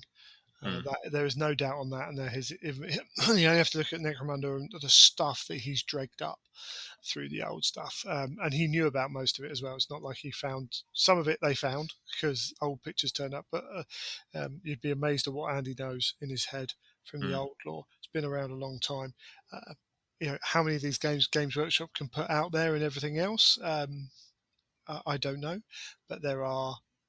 Definitely, there's an appeal, there's a desire for things like Gothic and this and an epic in some form and what have you. I mean, we've still got the Old World to come out, and we've been told about that one, and we've been told how far that is away. So whether it'd be interesting to see whether that was announced for other reasons because of other companies maybe talking about jumping on that bandwagon, whether that's the only reason we know about it or not, and they can just go here's Gothic in a year's time. Who knows? Someone somewhere in a meeting in Games Workshop knows, and they probably talked about it in Bugman, sat right behind somebody, and you've not known what they're talking about. Can't wait to go back to Bugman's. It won't be long. Road trip. We're going to have to do a road trip. I'm there. Anyway, we've chatted for a long time. We like to, particularly when there's rumours and excitement to be discussed as well. That just makes it all the easier, doesn't it? And it feels weird. It feels weird to do this kind of episode because what you're talking about at the end of the day. But I felt there were definitely things that we could logically see as a potential for happening. And if they don't happen, then they're things that I'm going to be sending emails to Games Workshop to work out kind of, please can we have an FAQ? Please can we have a new system? Please can we have this? It'll be unusual for them to have this, be sitting on Heresy and be sitting on rules writers and other people and designers, models designers, when they're not going to release stuff to do. And surely, at some point, we've got to have a preview that even teases Jagatai. Well, quite, yeah. That would be a day, wouldn't it? Yeah. You wonder if they're holding that back for a Forge World specific event. Could you? Well, I don't know how many of them we're going to have. Well, I say that they didn't with the Lion, did they? No, I think it will be a preview show in one of the big events. It'll be a big preview event show or Adepticon. A big date, something like Well, Adepticon's been and gone. It was last weekend. Would have been. But they didn't do a preview last weekend. No, So but they tend to coincide with that. I think with there the is big one events. coming, isn't there? Yeah. So who knows? But maybe you save it for your big release. Well, yeah. Who knows? But yeah, once we get Jagatai out, we're going to look at all the Primarchs stood up against each other. I think we'll do a little show on that. Groovy. Anyway, we talked. Thank you, Howard. A pleasure to go through these things as always, and looking forward to all the things that come in the future. Absolutely. Whatever form they take. Take it easy. I'm going to jump back in here just before we head on to the next subject, because a couple of days after recording with Howard, an interesting video appeared on YouTube from Leaky Cheese. I will put the links in the show notes, but I'm going to do a too long didn't read here anyway, because it's more information that we can draw upon and draw conclusions from, whether they're correct or not.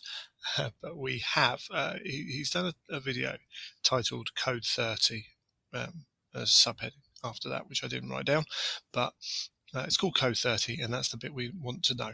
Essentially, every Games Workshop product has a product code, and it has a series of numbers that are broken down, and you can see this on back of packaging. Sometimes it's one continuous number, sometimes they're broken down into sets of 2 digits, and then the final set is 3 digits long, and essentially each pair of digits means a certain thing. So 99 at the front means made in Nottingham, and then 55, 56 depends on whether it's a box or a blister, and then it has a code that represents game system, and then it's army system, and then numbers. And you go and watch the video if you're interested in it. It's quite nerdy, but quite interesting as well. And essentially, Forge World products for Horus Heresy have all come with a 01 code in the system code, and this is a code that's used for 40k.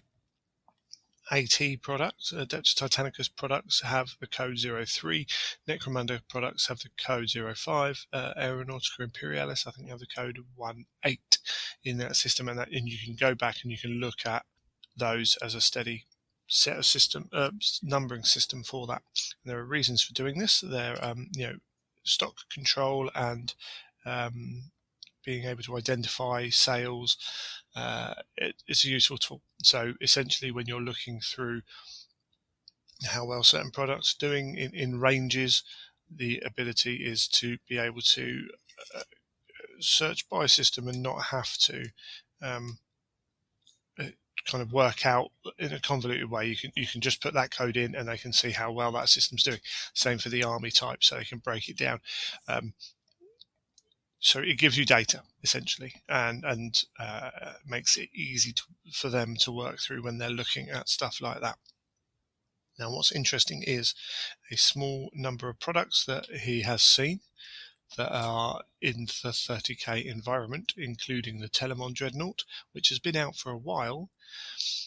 Well, it had a stock code with a 01 on it, and having purchased one more recently, the stock code part of that numbering system has changed to a 30, and there are other Heresy products that have come out with a 30 number on there. Now, I think as far as he could work out, the Arquiter Bombard with Spicular rockets may have been the first one, because it's got the 001 product at the end. So certainly the first one in the Space Marine range that has come out with a 30 product code on it for what we presume is Heresy. Now this shows that Games Workshop will want to be able to identify what Heresy products are selling, and to be able to get data specific to products that are used in Heresy. Now that in and of itself could be the only reason for changing that. However, when we add in all the circumstantial evidence we've got already that we've talked about, that it does lend weight to the fact that they might need to be looking at keeping an eye on a system for a new range that's coming out, to be able to identify how well it's selling. This also explains why we might have so many products on the Forge World website which are no longer available. When they're no longer available, that's big, they're reboxing and all that jazz. But part of that is when it's reboxed, it's given a new code because it's changed over. So when they rebox something, they change the code on it because it's, particularly things that go from a blister into a box, because it's sold in a different manner. It takes up different space on the shelf as well. So what we might be seeing with a number of those items that have gone to no longer available is that they're being recoded as well as reboxed. So it all adds in. As I say, if you're interested in it, go and check out the link, but it certainly adds a bit of weight to what we've been discussing previously in the episode. But with that, let's go to a break before we come back with Colin.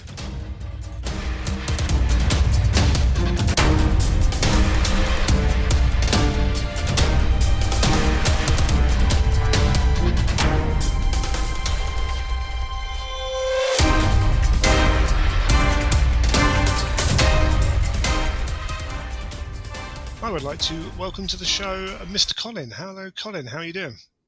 Yeah, very well. Thanks, Greg. Thanks for having me. That's quite all right. And I've got you on the show. So for those who don't know, you are one element of Capitol Heresy? Yeah, one half. Yeah, so myself and my buddy Ewan, we've been doing it now for just a shade over 2 and a bit years. I think we only managed to squeeze in 2 events for lockdown. Our third was just about to happen when the first lockdown happened. So waiting to get that back on track. And these are events in the capital, in London. Yeah, so events in the capital. One of the things that struck us a few years ago was just how few events there were in London at the time. We were going to, our very first event that you and I went to was Nova, actually, a pretty extreme end of the spectrum. But then even back in the UK, we were going to Nottingham, we're going to the South Coast, we're going east, we're going west, but never anywhere within the M25 to go to an event. And we'd been looking for a chance to put on our own events really within the capital, recognizing that, UK, home of Games Workshop, thousands of players in London, there just had to be appetite to do more events in London. Yeah, absolutely. And I'd looked at places to run one. Well, the thing that really unlocked it for me was I was lucky enough to hear about what Boris and Will were doing at the Bad Moon Cafe shortly before they opened. And I went along to the soft launch the week before they opened. And as soon as I saw the venue, I just thought, this is perfect for Heresy. You've got everything you'd want. It's got 15 tables. They've got the terrain, it's set up, they've got beer, they've got Wi-Fi. And so really the kind of birth of Capitol Heresy coincided with the launch of the Bad Moon Cafe. We've been there ever since.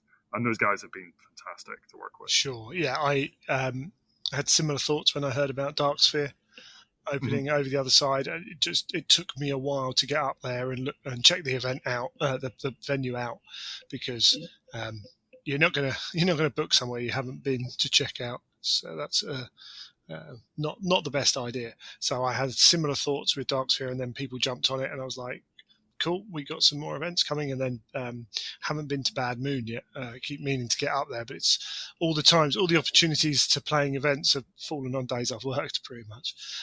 Sod's law. But yeah. Yeah, I think we made the classic first time TO error of putting our first event on the same day as Salute as well, right. Which wasn't great for a lot of people. Yeah, it's hard to win over a well-established event like that. Yeah, it's a crowded calendar. It wouldn't be so bad if Salute was in Manchester. You'd have got away with it, but right. That's it. So yeah, we're getting you on because we're entering a period where, certainly in the UK, we're hospitalisations for COVID are going down, which means that we can push. The reopening of England can carry on all the time. Those numbers are going down. We're going to be being allowed to do more and more. So people have started planning events and setting dates in. And as so you've organised a couple of events, an experienced event goer as well, and I've done a few. Should we say? Yeah, very much so. Yeah, and it kind of going back to that kind of point around Nova, like, sure, Nova was our first event, and I think what the guys in the States, the Green Legion, are doing is so interesting, right? The luxuries they have with a large con as to how they can run an event, terrain that they can bring, the level of resources, the team they can build around those things that have been going for a decade or more, is really phenomenal. It is not the easiest thing to transplant back to the UK, I would say. So it's kind of saying, what can you cherry pick from that approach and bring back into the UK scene? And at the same time, like, we're really fortunate, I think, in the UK, in that we've got a huge range of events in the Heresy community. And I think, in particular, I think of Pete and the 30k Frontier guys and the really high production values that they put on in their events, and like small numbers of people, but really kind of curated experience. I think about what the guys up in Durham have doing. I was lucky to go to one of the Company Legends events, and there you've got everybody in one environment in the scout hut where you can immerse yourself for the weekend, and you can really have a narrative event. That was kind of a totally different experience again. I've been to a bunch of your events, fortunately, Greg, and had the chance to see you in action TOing, and I've taken a lot of lessons from that as well. Like, I think I'm much in the same vein as you are. Of you want to be a light hand as a TO.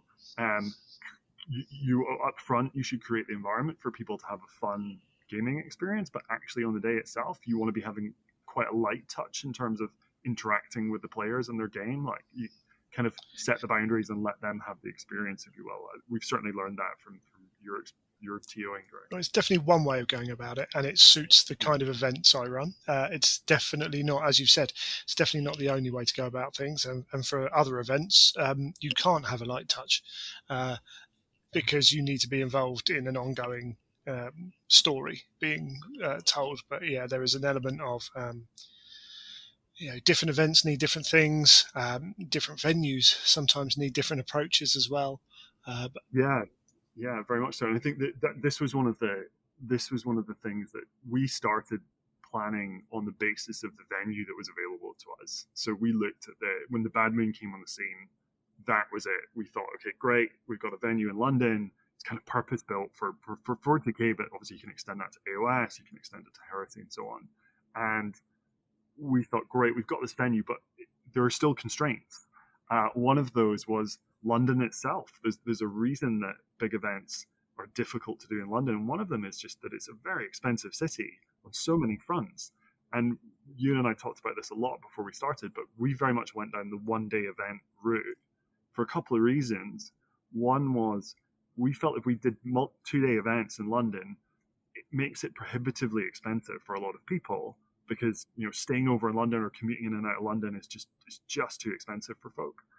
And we were afraid that what we would end up doing was just creating this event that was just attended by people we already knew in our community in London, who would come into the event anyway, and then you're just kind of replicating your gaming club if you do that. So we were pretty determined from the get-go that I think London lends itself to one-day events personally. And that shaped the type of event that we could then run. Could we have a long narrative? Probably not over the course of one day. Yeah, absolutely right. Yeah, and it is little things like transport around London, and any big city's going to have this. But if you're in the north of England, everything's that much cheaper. So, yep. As you say, if you're doing a multiple day event and people want to stay over, it's hotel costs for starters. But right. The things you don't necessarily think about. If I'm coming in from where I am, I have to travel to a train station to get to Bad Moon. Best thing for me is to travel up to Tunbridge Wells or Tunbridge and get a train in from there. And unfortunately, the cost of trains getting into London is not cheap. So if I want to get my ticket sorted properly, I'm looking at almost buying a one-day travel pass anyway. But if that's a 2-day event, I need to travel in and out. So, and then also get around while I'm there to wherever my hotel might be. So all of a sudden, the cost has gone from a single one-day travel pass to, almost double that, whether I'm getting individual tickets or not. So all those little things add up. Yeah, they do, and there are plenty of people in the Heresy community for whom those kind of costs just are less of an issue. Yeah, absolutely, right? but equally, like for us, we wanted to create. I think most tournaments I've been to would fit into this bucket. That you want to create an accessible environment that anybody can come to. A big part for us was trying to encourage new people in the hobby to come to events and to interact and to build their network of people that they can play with. So that was something we felt was a bit missing in London because of this lack of events. So we had this. We were fortunate. You and I both play at the London Wargaming Guild, which is vast community of people. But we're also conscious there are still thousands of others that aren't in that community, and how do you reach them? And for us, events have been a great way of doing that over the years. And so bringing that to London just felt natural. But then if you make it prohibitively expensive, you've kind of undermined the purpose, right? Yeah, and one-day events do that as well. They're less intimidating. Like if you go and you're if you look at, okay, I've got to spend this money to do this on something I don't know about. I'm not sure whether I want to go to events. I've never been to one before. Then that's a barrier that you break down by saying, well, it's one day. If it doesn't work, you've lost one day. But also just a commitment of time. Like, how many people just cannot work Saturdays or work Sundays or have their kids or just have a family situation, which means they can't be away for 2 days very often. All of a sudden you're opening it up to a whole host of new people who don't have that opportunity. And variety is a massive thing in events. My one issue with 40k and Age of Sigmar over the last X amount of years, since GW have formulated a tournament pack themselves in a way of playing the game, is everyone defaults to those systems for if they run a tournament. If I want to go and play 1,500 points of Age of Sigmar, I have to find a narrative event because all tournaments are 2,000 points. And you know what? It would be great. It mixes things up anyway in terms of what people bring. If you play 3,000 point frontline heresy, then you're going to be taking very different units to if you're playing 1,500 point Centurion style. Yeah, or Zone Mortalis. Or Zone Mortalis, yeah. Some units really come to the fore at the lower points values. Yeah, definitely. One of the things that we've seen, that you quite often hear this debate around what type of event are you running? Is it a tournament or is it narrative? And I think that's a hangover from 7th Ed, when 40k was in parity with Heresy, because obviously you have a lot of tournaments and ITC and ETC things happening on the 40k scene. It's so much less common on the Heresy side. It's far more often the discussion is just what flavor of narrative event are you running? Yes. Much more so than tournaments. Yeah, absolutely. I think that you're probably right. I think there are the odd, and weirdly, I still think there's place for a tournament in Heresy. I think there's nothing wrong with having a venue for people who want to be competitive, because I can be like that. Whether I would play in a tournament for 30k or not is a different matter. But I love, I'm a sportsman, and I love going toe to toe with someone every now and then, and so. Yeah. Having an outlet for that in a specific place can really be a good thing, in my opinion. But you're right, 90% of events are narrative in bunny ears for whatever value of narrative we want to put into this, because there are a host of different ways of running narrative events. If we were a proper historical game and you said narrative to someone playing Wild West, then they'd be talking about like fighting the Battle of the Little Bighorn with the actual numbers and correct regiments, and everything would be exactly how it was, even to the point where some people play historicals and they won't deviate from the plan set out by the general that they put into practice, because that's the way they view historical. Cool, whatever.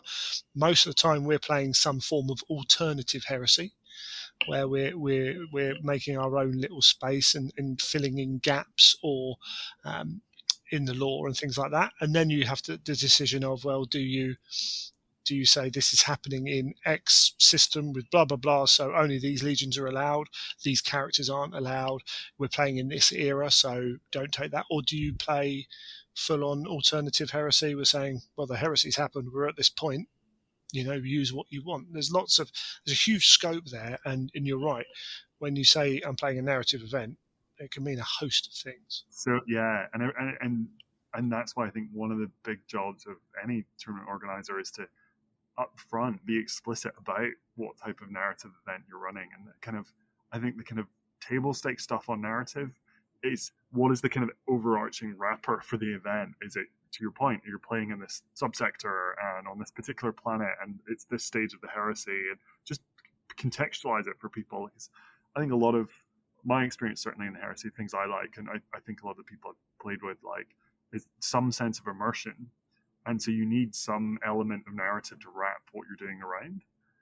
Where I think people with narrative can get carried away sometimes, and I've definitely fallen foul of this myself at some of the events that we've run, is you try and weave too much of it into the actual games themselves, but then the practical realities of the day of running the event kind of it's the first thing that gets dropped by the players and by the TOs for the sacrifice on the altar pragmatism. Big time. Yeah, so all that stuff that makes its way into the pack but then doesn't actually get played on the tabletop is so frequent. In fact, actually, you mentioned the word there, and we probably should bring this up straight away, the pack. Yeah. Expect no one will read your pack. 100%. Yeah.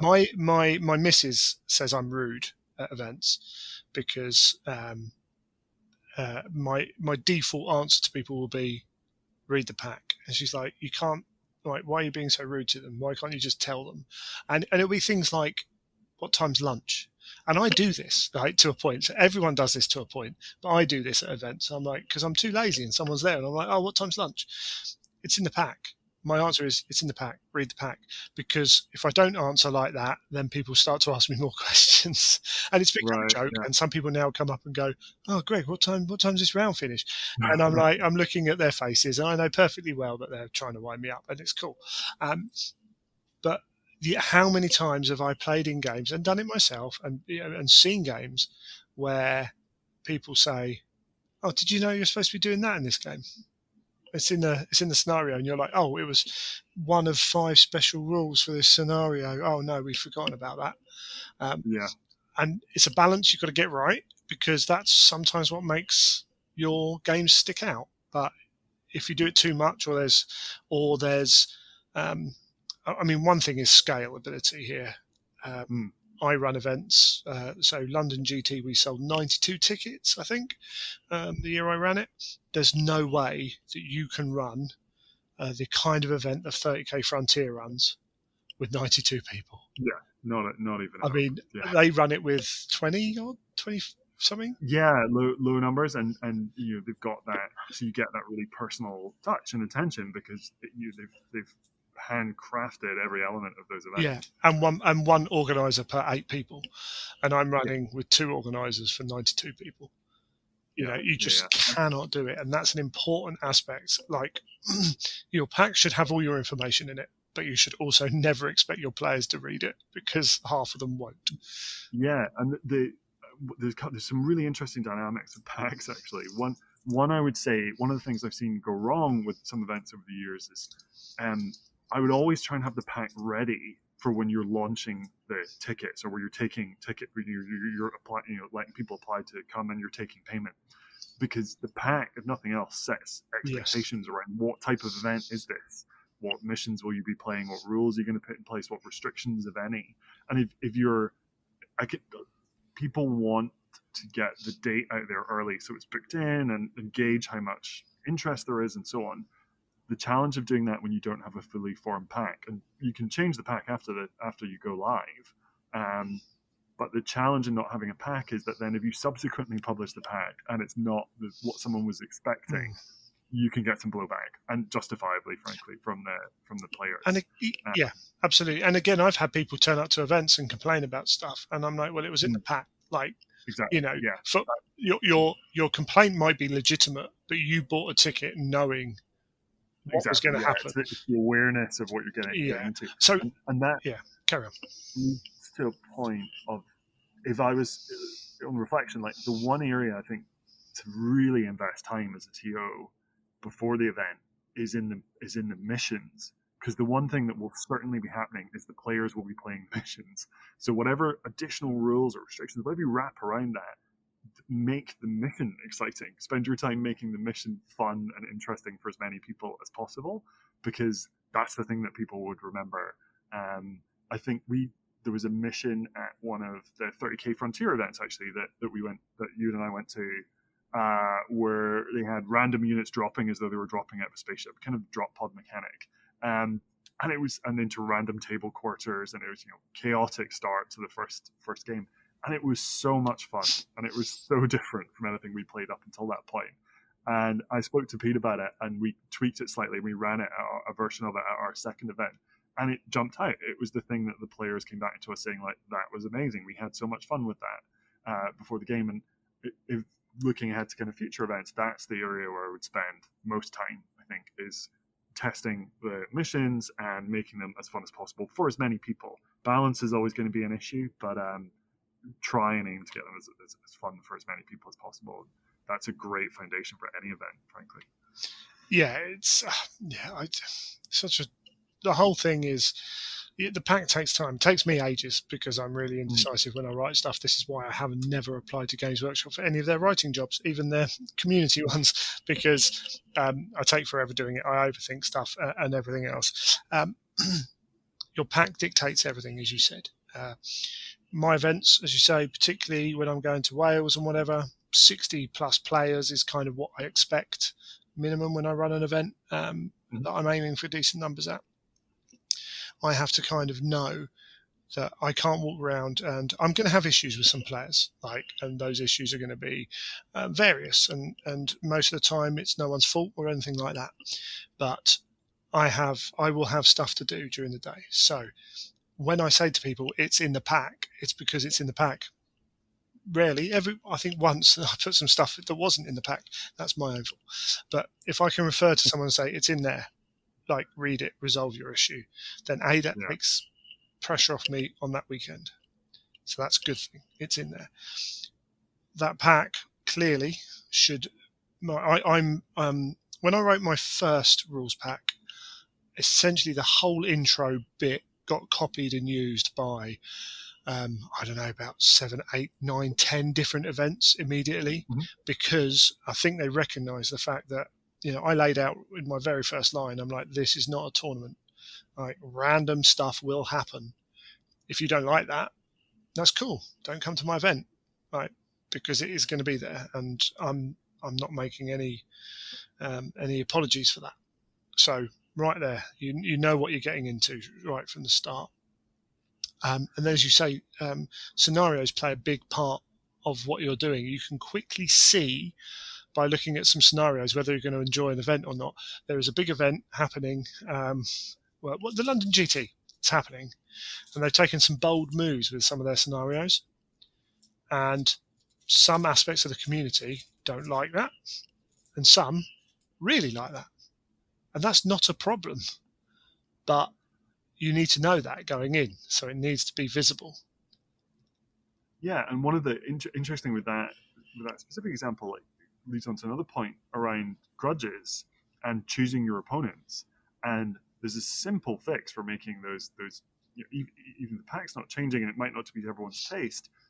Play against someone you've played against before that you know that you're going to have a fun experience with, almost regardless of which mission you are playing. And you can mitigate a lot of that if you don't favor a particular mission in a pack. And when it comes to it's an interesting dynamic, grudges. If left to their own devices, I think a lot of players can, certainly a lot that can think of some of the bigger personalities in the Heresy community with beautiful armies, tens of thousands of Instagram followers. I would want to play them if I went to an event.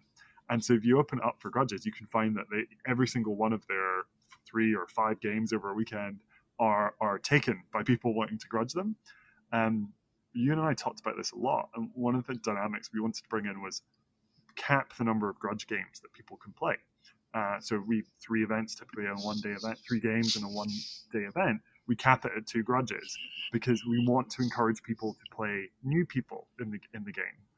And to kind of cross-pollinate and play against new opponents, right? Because that's one of the great things about events is meeting and playing new people who play a different meta, perhaps, or what you've played before. Like that should be part of the event. That said, you should also go into the event knowing that you can have a few fun games. So take the LGT as an example. I'm going to go, and I know who a few of my opponents will be. That means that I know no matter what, I'm going to have a few fun games. And the pack will influence that to some extent, but the biggest influence will be the opponent across the table. Always. Yeah. And the same goes for lists on that as well. My big thing is people say, oh, this list, that list. 90, I've played a lot of events, Warhammer, 40k and Fantasy Battle and Age of Sigmar, been to lots of different venues. And 99% of the time, the list isn't a problem. It's the player. Like, I've played in games where I've looked at the opponent's list against Dan Heelan, who used to be one of the top Warhammer Fantasy players, and back in 7th edition Fantasy, if you took Warriors of Chaos against Lizardmen and the bloke knew what he was doing, I was an average player at best, telling him what moves he was going to do because it was that easy, right? But we still had fun because he played it in a manner that was fun and entertaining. I very rarely have an issue, and particularly when you get to narrative gaming where there isn't that requirement to go and win the game to get tournament points. Then I've sat on tables and we've looked at each other and gone, well, this could not be fun if one of us does this, like plays this way, or I can just choose not to do it and we can have a fun game. So I choose not to do that. And, I'm not saying I'm going easy on anyone in that instance, or they are. It's a case of choosing to have a game or not have a game. Now, when the dice roll, I'm still going to try and win the game because that's the way I like to play. But I'm not. I'm making sure that it isn't over before we even start. Yeah, I think I've definitely had that experience of turning up against a list at an event and realizing that it is the paper to my rock and I have no hope, but then I've set myself a challenge and sometimes been explicit with the opponent. I've been like, I'm going to kill that X unit that for them all weekend has been unkillable. It's like, right, that if I do nothing, I'll do that one thing, or I'm not getting tabled. That one very annoying legionary is going to go run to the corner and hide. Absolutely. So you set yourself some goals and you can still have some fun with it. Yeah, and it's amazing how much you can do with that. And even in tournament Warhammer, when I know I'm losing games, I'm like, I distinctly remember up in Manchester at Element Games, well, it wasn't then, but standing on a table, I did a Leeds, which is winning your first 3 games in an event, or winning all day 1 and losing all day 2. And through some terrible dice, I lost my game 4, went on to game 5 and just wasn't working. And I remember standing on a table shouting, "Take him off!" The opponent's general, people looked around to me and I was like, yes, I've killed my first model. And that was it. That was like, you laugh or you cry. That's the thing you remember, right? Yeah, absolutely. That's what you remember. And the person who's winning generally doesn't mind if you're screaming at this one model that he's got to go, get him off, he's out of here, son, because they've had fun taking you apart anyway. But there are certainly ways of playing the game that can enhance the aspect of it, and unfortunately that's down to players. As an event organizer, again, your pack will set the tone. You set the tone as well while you're there. It's taking responsibility for your own experience and your opponent's experience. Yeah, and I've had circumstances before where I've had to look at people. In fact, bless them, I had 2 quite well-known guys on the scene, and they ended up with essentially armies that swept in. I think they both had a Thunderhawk each or something like that, and it was a case of whoever rolled to be able to choose to go second. So the other person's toys came in and they could take them off. They, after 15 minutes, they went, well, that's our game, done. No point playing because he won the reserve roll. He won the turn roll. It was 10 minutes in. And I'm like, well, there is a point in playing. It's to have fun. But to be fair to those guys, they're quite competitive guys and, they like that challenge. But cool, I mean, if they're both happy with that, whatever. But for me, I would have been like, and I've seen this happen, I would have been like, okay, you've won the game. Now let's play as if we weren't like, desperately trying to win. So let's make a game of it. Do what we need to do to make it a game and roll some dice at each other. But yeah, and you can create, if you're not careful with your scenarios, you can create scenarios which automatically do that. And there are some things like, the ambush setup is often ignored when people roll scenarios. And there's good reason for that, because it can create those games. That doesn't mean you can't have fun with it, but it takes a bit more work. There are definitely a lot of the Black Book missions that have that level of imbalance to them as well, and they're an amazing template to pick up and run with. But as individuals, playing Garage Hammer, you can pick up a Black Book and go, shall we play this mission? We both agree, let's do it. Slightly different when you're joining an event and you've got X many games over the weekend and you might like some missions but not others. And so it's one thing that you and I have done over the years is take some of the Black Book missions and then just tweak them slightly. You can rebalance them a little, but like as written in the book, sometimes they can be really hard. And it's frustrating because as narrative players, like almost every Heresy player likes to think of themselves as a narrative player. But if you pay for a ticket, travel to an event, turn up, and that first game, and you look at the scenario and go, well, I'm the good guys, how do I win this? And you're looking, and the whole point is the scenario is set up so that you win it one time in 100. It can be demoralizing for people because they're like, there's no way I can win. And I've seen it. I've seen events where, like at GW, I've seen events that where some people have said, "It's all right, but game 4 we couldn't win." Their Titan Walks event, their Legio Walks event, there were 2 scenarios in there which are almost impossible for one side to win. But as a narrative game, is that a problem? Like where's the line there? But I think most people like to think they're in with a chance. So it becomes, if you're going to have missions like that, you need to be really upfront with them and say, like, right with that pack again, saying, look, there are going to be missions in this that you are not expected to win. The whole point is for you to take something else out of that game. But personally, again, for my bigger events, I try and avoid those because some players won't mind. Some players will get disheartened.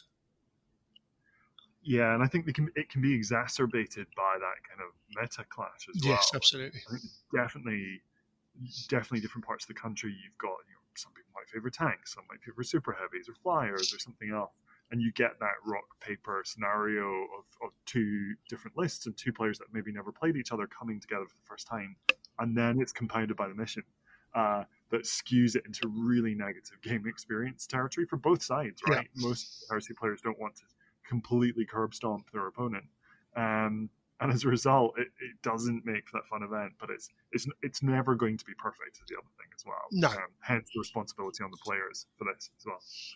Yeah, absolutely. It's a hard one to get right, and the pack becomes important. And almost all of this comes back to the pack. Like if your pack is laid out with, first off in there, players need to know where they're going and what time they've got to be there at all the various points.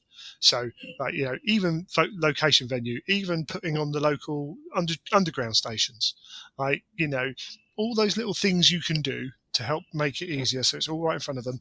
Start times, like register time, start time, end times. And if you make start and end times, you really need to try and fit to them. Because people will say, oh, it finishes at 7:30. Brilliant. That means 10 minutes pack up, 20 minutes travel. I can be home with my girlfriend at 8 and we can go out at 9 to do X. And then if you run on till 8:30, well, they've left halfway through a game because they've had to, because they've made commitments. So all that kind of thing helps. And some things you just can't help. And people understand that. One of the definite cardinal sins of Packdom is not making it easy to find. Yeah. It's amazing how many great packs get written and then they are buried. Yes. Like you have to hunt for the link to find the pack. And you remember seeing it once when you maybe bought that ticket months ago, but that night before when you're like, what time is it and where do I have to find it? It's so hard to find the pack. So in some cases, it's no wonder nobody reads it if it's a treasure hunt to find it. So making it easy to find and spread that link around and done well, on Google Drive or Dropbox, whatever tool people want to use. You can substitute it as you go. So if you make minor tweaks to it, it's easy to do and just refresh the same link. Yeah, definitely. Yeah. it is surprisingly hard sometimes to find that pack. Yeah, you're absolutely right. Yeah, and then within that pack, obviously you're if you're going to put scenarios in there, some people do, some people don't, but then that's a real clear kind of expectation. There is like, these are the scenarios. This is what you will be playing. Or if you're not going to put scenarios in there, having a kind of, a lot of people will put a background in there of what the narrative is for the event, and some of them will write actual prose, which is brilliant as well. To kind of increase that element of immersion. All those things all play together to make your pack. Now, what you must remember is a percentage of your players won't bother reading that pack, and that's not a bad thing on anyone. But it's if you have information that you need to get to people, put it at the front of the pack and put it in like bold lettering and make sure it's known. And other places, but other places as well, because you know what? Narrative are, okay, we're planet whatever, cool, I'm using my custodies, I'm doing what I'm doing, cool, excellent, brilliant. Well, if there was a big, important piece of information in the prose, well, the chances are most people are going to miss it. And I think one of the things that you do, I've seen you do at your events, I've seen Cy Davies do it at his events as well, is printing out the missions or any kind of ancillary stuff that's needed, on a small font, small on a piece of A4, and then hand it out on the day. Because yes, people have the pack, but it's amazing how difficult that can be to look at on your smartphone or whatever. If you're trying to roll dice, or just having some printouts to hand of the kind of key stuff like the missions. Can really help people and speed things up. Yeah, if you're not, if you're using missions out, the 6 main missions we got, then the chances are you can tell people, right, bring your rule book, like the missions are there. As soon as you go outside of that, then you need to be aware that you're going to have to answer questions, and people are going to be looking at the scenarios in a different way. For the easiest one for me is, right, there's usually one per 2 tables. I did start looking at an all digital format of getting that across to people, just because there's it's a lot of wasted paper at a weekend. If you're at the right venue, like Firestorm's got TVs up, right, and an element as well, I know I can throw that up on a TV at the top of the room. So it's like, how does this play again? Well, have a look, it's up there, mate. Like, it doesn't have to be a piece of paper, but it has to be accessible. And that's the key. Yeah. One of the other topics worth covering is just how popular heresy events can be. I think certainly in the last few years, I've barely seen one that hasn't sold out rapidly.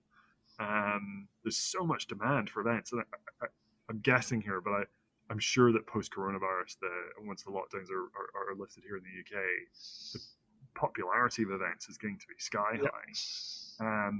And one of the things I've always found challenging, interesting to hear your thoughts on, Greg, is you get this huge wave of people and enthusiasm, but you're usually booking it 5 to 6 months out minimum. Yeah. Because you want to give people the heads up that this is coming, and to aim off on the dates and so on. Because any closer than that, I think people don't have time to plan around it. You get this wave of enthusiasm. Invariably, you get a long waiting list of people who also want in, and then right at the 11th hour before the event, you get a lot of dropouts, typically in the kind of 10 to 20% range. And it's normal, right? It's life, and stuff happens. And rightly so, people have kind of competing priorities. But it can be really hard to mitigate that. And unfortunately, it's often too late to then sub in one of those waiting list people, because guess what? They've made plans. Or their lives got in the way. So interesting to see what you think some of the mitigations for that might be. Yeah, I mean, it is what it is. The amount of times I've had people just not turn up. It hasn't been many, but that's frustrating. Like, I know life happens. I don't think any of the people not turning up couldn't have told me they were not going to turn up. Like, if your mum dies, like, it just happened before an event, during an event, and a player, bless him, he found out his mum died during an event. Well, yeah, of course, who cares about the event, right? You're going to deal with what you've got to deal with. We're playing toy soldiers. Yeah, it's an irrelevance. It's an absolute irrelevance. And if Friday evening something, God forbid, something happens to someone and they disappear off, I might be annoyed that morning. But as soon as I find out why, fair play, sort what you got to sort out. If you just decide your army's not finished, even even a text on a Saturday morning to say, I can't come, makes a world of difference, just because you're not waiting around holding things up. You're not planning stuff with them in mind, all that jazz. In terms of getting people there, paying for a ticket, for starters. I used to go to tournaments in Brighton and they allowed you to pay on the day at one point, but you take a risk then, because if I haven't paid yet, I'm not committed. So having that payment up front, and I know you're not talking about it, but in this instance, but also if you're hiring an event, hiring a hall, then you need to know your costs are covered. So you need to say to people up front, and I only give refunds, they stop after a certain point, say 3 weeks out, refunds stop, because I have to, maybe I've gone and spent a lot of that money on what have you. But there are, you get people involved in terms of that, getting them to pay. And then the only other thing you can really do, which is what you're leading to, I think, is asking people to commit by submitting lists. And at list submission point, that last period of time, and again, I've had to chase people, say, your list's late. Oh, that's because I can't come. Right. Yeah, and this is, it's exactly where I was going, because I think there can be a perception that if you're asking for lists, that there is a heavy degree, that is to police the players and kind of, quality check the lists and so on. Our experience, as we touched on at the start, we've been very light touch on that in our events, and actually asking for list submissions has more been around having that additional touch point with the players a few weeks out from the event, so that you can surface those people who might, for whatever reason, have good reason not to be able to make the event, or no longer likely to commit, which is totally fine, because there's this waiting list of people who want to come that we now have time to go and approach them and sub them in. It's when it gets to the night before, you can't invariably find someone that will come. Yeah, list submission works for a number of things. That I have used it at that without ever consciously thinking of that. When you said it as a conscious thought, I was like, oh yeah, actually, it has been a useful tool in the amount of people who just go quiet and they're like, well, I can't make it. I appreciate it. I'm not getting my money back. And I'm like, cool. It's nice to know if you're not coming. That's all. And actually, I've got someone who can take your place, and here's your 30 quid back, or what have you. Yeah, exactly. It's a nice touch as well. But just the fact of knowing, so you're not planning around them, and say you might even have lined up certain matchups that involve them and storylines and things like that. So it allows you to change that. I don't use mine for. I don't turn lists away. Is something I don't do for my events, and this will change for other people's events. My events are all about bring what you want. Now, it might not work how you want when you get it to the table, because you might have a list at 100% level and everyone else is at 45% level. Well, I'm not going to let that affect the event. But what I do, I've never had an event run where every army's been legal at list submission. So what I'd like to do, it becomes harder now because I don't have the time to format all the lists, and people read the pack, send your list in the format they asked for. Please, for the love of all that is holy. It might be 3, 4, 5 minutes work for you when you've got 80 lists, and formatting them into the format you want them in becomes hours and hours of work. But that's just the worst. But what it allows me to do is, if I can put them all in a document, and to be honest now, because of the nature of checking that many lists, I'll put them all in a document and I'll put them all up line, and I'll say to people, these are all the lists that are coming to my event. And invariably I get a message under it saying, so-and-so's word bearers are illegal. They've done this and this and this. And I'm like, oh, cool. Yeah, they have. That's right. I'll message that person. By the way, someone's pointed out you've done this, and there's always a, I have it when I write a list and then I go, no, I'll change this, and then I forget what the qualifiers are for what I've changed. Right. It happens. Life happens, right? We're all rushing sometimes to get things done, but it can be embarrassing for some people when they're like, oh my god, my list's wrong. So if you don't want that, just check your list. So it works twofold in that respect. But then, as you say, yeah, that level of commitment is again allows people. It's frustrating when you know there are people who could have taken that place who are really eager and keen, who then can't because that's it with the events so oversubscribed. Certainly the last few years, it's just that knowledge that there are so many people out there who would come to an event with relatively short notice who miss out. So yeah, it's just spreading the love a little bit. Like the reason we do these events, I'm sure you're the same, Greg, is to kind of give back to the community. I've been so fortunate to go to so many amazing events over the years that just to put on something small has just been a way of paying it forward, if nothing else. Yeah, we're not doing this for the fame, the money, or the girls. Yeah, there's none of that, unfortunately. No. Yeah, it's not the gender balance in heresy, unfortunately. Not great. And money's an interesting one, actually. I might mention that a little bit later. But yeah, we want people to enjoy what we're doing. Otherwise, why are you running an event? Like, it's really not worth the effort you put in.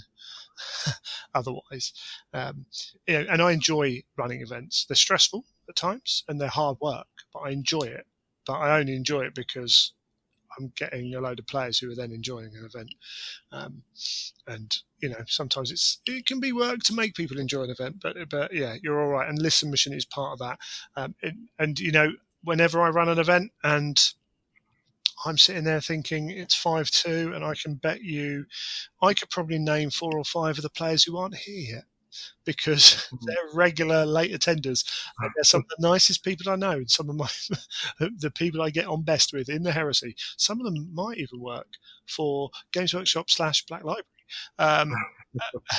To mention no names, but I can rely on certain people who are always going to be cutting it right to the limit or be late, because that's just who they are. That's I have the advantage that I've run enough events and I've been in the community long enough that I can pick those out when I don't know who it is, and I've got the only information I've got is an email address to contact them. Then it's a bit like, are they okay? Are they coming? What's going on? Do I need to work out what's happening? So there's a little bit of that as well. And what's interesting is, so you're right. There's a core of, well, actually, what you're talking about there is the popularity of heresy. First off, I think you're right. I think once things are normal in terms of everyone's confident to go out and do stuff, because there's going to be a bit of a balancing act for the first few months.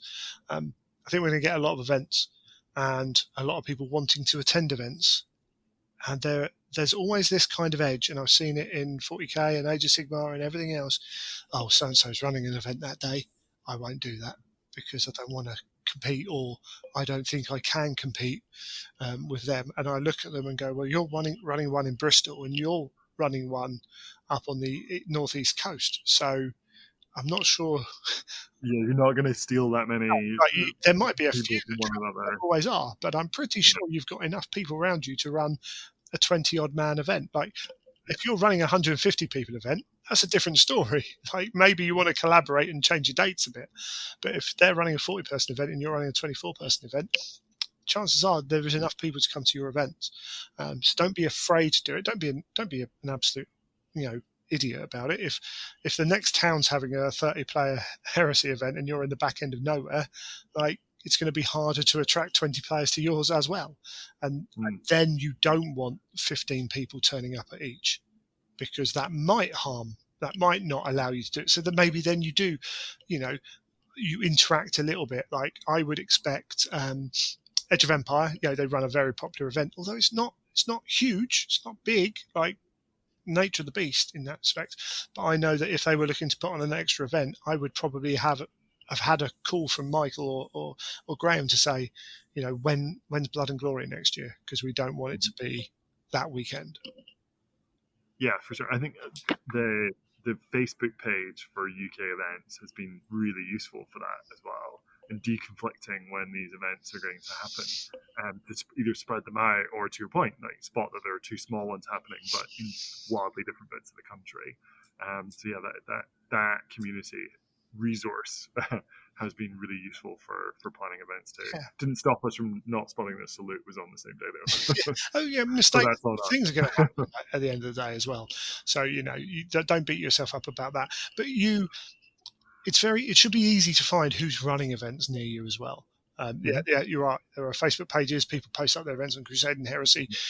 People at clubs know. So, I know Tom Sargent down in Eastbourne will run a couple of events. I'm not going to try and plan an event on the same day Tom runs his, because I probably want to go and play in Tom's, because I can stay at my house and go and play a Heresy event. And that is rare where I live. So, that's a big deal. So, I'd go and talk to him. And if I had an event running locally and he had an event running locally within 2 weeks of each other, and we'd planned them 6 months out, I might go to him and say, actually, is it worth us joining forces? So, there's lots you can do in that respect. But yeah, exactly that. We ran our second event. We teamed up with Tom because we wanted to add AT into the mix, and neither you nor I had played AT up until that point. And Tom had. So Tom came on board to help us run the Adeptus Titanicus component of that event, which was great. And I think when I look forward to the LGT is a good example here. Some of the really big events that are happening in the UK, and how they move forward with things like Heresy, and whether they follow the kind of Adepticon and Nova LVO approach of lots of basically one-day events or half-day events stitched together, where players buy a con ticket and then they choose their own adventure in terms of what they play on a given day. It might be Zone Mortalis in the morning and AT in the afternoon type thing, which I think is quite a cool model. Really difficult to do as an individual TO. It's too much for one person to corral. But for a community to build, for sure. Yeah, absolutely. There's a whole scope of once you get to a critical mass that you can do so much more. And we talked about this in respect to a few things. Yeah, you're right. The Americans, Adepticon, Vegas, and Nova have been going. Are all set events now, and they have the scope and ability and the teamwork. Although I think the Grey and Legion are talking about stepping back a little bit. They've been doing a lot of events for a long time now, so hopefully. Yeah. But they've set up a structure and shown how it works. So whoever steps into their toes, just as long as you're working together within that kind of system, is not a problem at all. There's a huge scope with that, and at the moment we've got LGT and Blood and Glory as our two main places where that can happen. Which and both are fairly new, really, particularly with LGT having issues previously, but coming back strong, and Blood and Glory growing fairly steadily, shall we say? On that, there's a lot of scope there that the damn plague has spoiled a little bit, but hopefully we can get back to planning and building those up and utilising some of those methods. And I'm very keen, certainly at Blood and Glory, to try and get a team together to cover to allow that aspect, because I running Heresy and Titanicus at the same time, even with only 6 Titanicus players, was a mission. And I had luckily I had James with me, who was very helpful, but he was also my spare player. Right. So I lost. We had that experience with our second event, so we were overly ambitious. I think is what how I would describe it. We had ZM running alongside basically Centurion and then AT on a flank, and it made the pack far more complicated to put together. But 2, on the day, the level of effort just seemed disproportionate for ZM at an event to make it work for the small number of players that were interested in that. The vast majority still wanted to play Centurion or big games on a standard 6x4, and it just felt disproportionate, and it just pulled our attention around in different directions. So it's kind of do one thing well, I think, is preferable to doing many things averagely. Is our lesson. Yeah, I tried the system where people could bring, you could pair up to play Frontline Centurion or AT, or Frontline Centurion Zone Mortalis and AT, and to allow that, and all of a sudden then you can't ask for people to bring lists anymore because all of a sudden you're going to check 4 different lists. Like it becomes a task. So there are benefits and negatives to almost everything you choose to do. You have to decide how you're going to do that. For me, having lists in beforehand resolves some issues. We were talking, we've talked privately about one of the old episodes of Sons of Heresy where they talk about they had a year of going to different events and gave their feedback on a lot of it. And there were little things in there, some things I agree with, some things we didn't. You pointed out that it's clear that they hadn't run events themselves. Your view does change. It's amazing what becomes more important when you're the other side of the table. And in a way, I think it's credit to a lot of event organisers that that players don't understand some of the issues they have. That means that event organisers have managed to resolve them without it becoming a big thing. Definitely, you've headed them off, and I think I for one find that Sons of Heresy episode so useful because it gives you that. It was this kind of rundown of all this customer feedback basically for dozens of events that they had been to over the course of the year, and I really wanted to kind of hoist as much of it on board as I could. But the reality of then going on to run events was some of it is unworkable unless you go to that model that you were describing earlier with the guys in the US do, where you've basically got a very large team around you that can help you mitigate some of that. And it's, okay, best one in the world, it probably means you're putting on events less often, or they're more expensive, or they're more complex. So it's a different beast, really. Yeah, and it's really interesting. Some of the things they came up with were things like... they played against an illegal list and it really bugged one of them because you shouldn't be able to do that kind of thing. And I'm like, I kind of agree that if you lose because someone's played a non-legal army, you start to get to this grey area of have they cheated? Not purposefully, but do you feel cheated? And I think actually some players won't care and some players will care. But if that's my event and I'm running it and someone walks away from that event going, well, going 3 was pointless because the bloke was cheating. And he might not mean it that way, but that's the way it comes across. All of a sudden, that reflects on your event. So if I have lists in advance and people share lists, then it's been caught.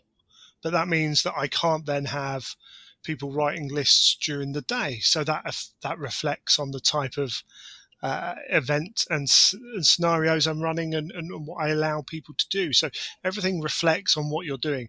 What's interesting is when we're talking about different style of events, we haven't even talked about the Australians because I haven't been over there really, but they have an open system some of their events where kind of anything you can just play games during the day and they all feed into the narrative, and you might take 4 hours to play your game and someone might play 2 games in that time of 1,500 points each, right? And it all works together. Now all of that is fine, it's just a different way of doing things. But when they talk about adding narrative in, they admit that they've got a team of people who are walking around the tables taking part. Well, I've never run an event with more than 3 people in my team. Like to do what they do, even with 24 players, I'd be looking at having 6 to 8 people to be able to actively be taking part in games. I can set as an event organizer for a 60-man event, I can set kind of worldwide rules. As people settle down for scenario 3, I can be saying, okay, the wind's coming, and when jump pack moves, roll a d6 and remove that amount of inches every time you use your jump pack. Right, cool. Right, that's a simple rule that affects every table the same. For some people, that's not narrative enough, but I can't visit every table and say, on your table, this is going to happen. Just can't happen. Yeah, it's that it goes to that. What's the ratio of player to TO and what's feasible? And I think everyone would like it to have more people doing that. But the reality is that people want to roll dice as well. Half the people I think I would hit up to be fellow organizers are playing at my event because they want to roll dice and they don't get enough time to do it anyway. It's a really tricky balance. But I think the Americans set a good example, and I'm sure the Australians as well who have got over there to see it will set a really great example for what you can do if you have that team around us. I think it's possibly something that we as a community in the UK probably need to look at is how do we build that kind of event? Because I'm sure we can do it. Oh, but, there's it takes bigger teams. There's no doubt we can. I think it's probably a little bit of when we're looking at Australia and America, those bigger events have people travelling a long way. And it almost feels like with the Australians, it's a community runs that event. So say the Eye of Horus guys are running it, Michael and Tim, but actually their group that they play with ends up running that event. And certainly for the Greying Legion, it's a similar principle. Now, over in England, because we have so much choice and a bit more access, because communities are much closer together, then we don't feel the need. Like it's just not something that it's not a need that's come from like the environment that we have. And we can just go, well, I'll just go. Yeah, I want to play in one of those events. I'll just go to one next week over there, which is a much smaller event where the TO does a bit more than that. And then next week I'll go to do one of them. So maybe it's that aspect of it that it grows out of a need from the community. But yeah, there's a lot that can be done. And we're, this is a rambly chat about different aspects of event running, and there's no right way of doing things. That's it. It's choice at the end of the day. But like one of the luxuries we have in the UK is such a broad spectrum of events that we have.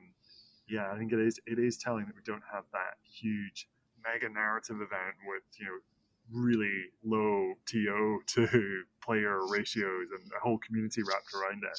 But yeah, you're right. It could well just be that we have such a wide variety of choice already of other events to go to, and maybe an access of gaming in that people can play those they can play games, and in America, there are people who go to Adepticon who don't have a local community beyond them and their two mates. So no, it's a great point actually. Yeah, it's that we forget how lucky we are to have pickup games of Heresy available at the drop of a hat. Yeah, like I know in London I can put a message on a WhatsApp chat and play that afternoon or that evening if I wanted to. No problem at all. And I can just hear people in the UK going, "Oh, I don't have that." And you know what? I live half an hour from where I game, and actually we're down to 2 or 3 Heresy players, one of whom does football training every night that we have gaming going on anyway, so I don't see him very often, and one who's a pilot and not always there. So I don't often have that much. It's not like I'm sitting here being able to play Heresy every week. And if I do want to go and play Heresy, well, I've got to get in my car and drive even further. So it's not necessarily easy for me to do that either, but it's certainly not a 4-hour drive or a 5-hour drive, and that's the difference there. So I think when you have those community, you have that slightly different outlook to your local, in inverted commas, community, that you do say, actually, I want to put an event on because people don't get to play a huge amount against other people. There's this whole scope of things, and we've talked about events before, and we've covered some of this before, and some of it we haven't. One interesting point you brought up is something that I've been playing with for the last few years, and that's meaningful prizes. And it's really awkward. So if you go to a Warhammer 40k tournament or whatever it is, first place, second place, third place, wonderful. Best painted, got to have a best painted, and maybe you have a best painted 1, 2, or 3. That's how it's done. And we moved into Heresy. You know what? I borrowed a lot of that. Absolutely wonderful.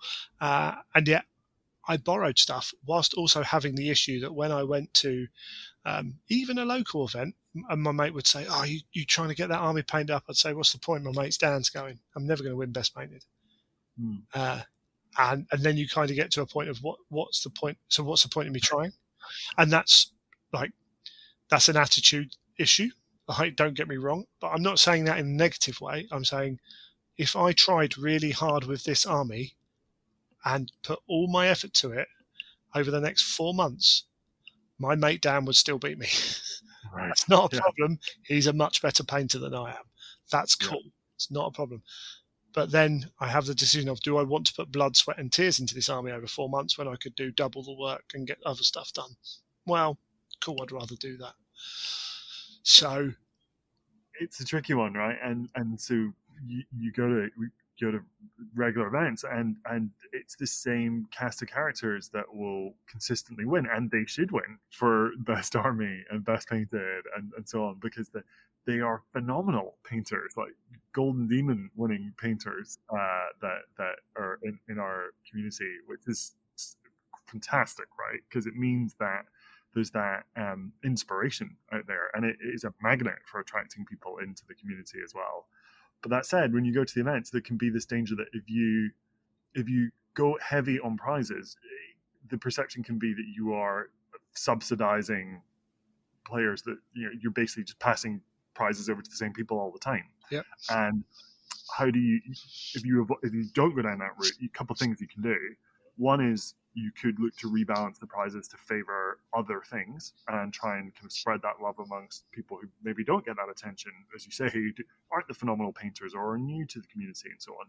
Or alternatively, you can kind of do away with them altogether and just go down the route of recognition. And this is where your kind of framed certificate can be almost just as powerful as the kind of £50 lump of resin you might stick alongside it.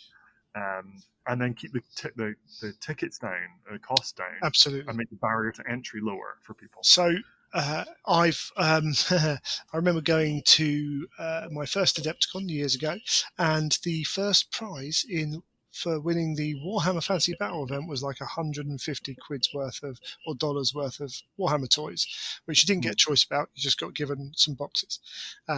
Cool, whatever, great. You're not going to turn that down. The first prize for the Warhammer 40k event was an expenses paid trip to Mexico, $5,000, $2,000 to spend at a painting thingy.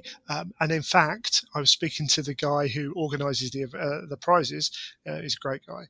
And he said, well, yeah, I had actually organised a car. First prize was going to be a car, but American gambling laws meant they would have had to have paid the tax to drive it away, so they decided not to do that. And his response, we were talking about it, he goes, yeah, well, why do you think we have cameras on the top 8 tables? This is before they streamed for the purposes of streaming. He said, if you're going to cheat knowing there's a camera on you, then you can't backtrack on that, right? It's in their heads the whole time there's a camera watching me here. And it can do stuff to gamers. Now, we're not doing necessarily tournaments, but people do sometimes offer prizes for most wins or bloodthirsty or whatever. Now, any time for me that there's a monetary value attached to a prize, there's an opportunity for resentment for people who don't win it, particularly if it's a subjective vote like best painted. And also there can be an element of trying to win that prize. And so from my old tournament days, I've gone, you know what, you get a trophy. Because, like, if you're playing a Warhammer event and you're desperate to win that trophy, well, you were desperate to win the event. If you're desperate to win the 300 quid worth of toys that you're going to get because you can sell it on, well, whatever. But so I've kind of always dived into the trophies. And in fact, I've tried to make trophies usable. So I've done tankards etched before, because then you also don't have this weird trophy that you have to stick somewhere, which can be another problem. But you're right. Yeah. I think if you move away from rewarding, from only rewarding the top level 3% of people, because the same goes for gaming. If I turn up at a 100-player Warhammer fantasy event, only 10 or 15 of those players are actually in a chance of winning. So there are ways of looking around, and this is another reason why I very rarely do best painted. If I do best painted, then I make sure someone is there who can actually judge painting, because I can't.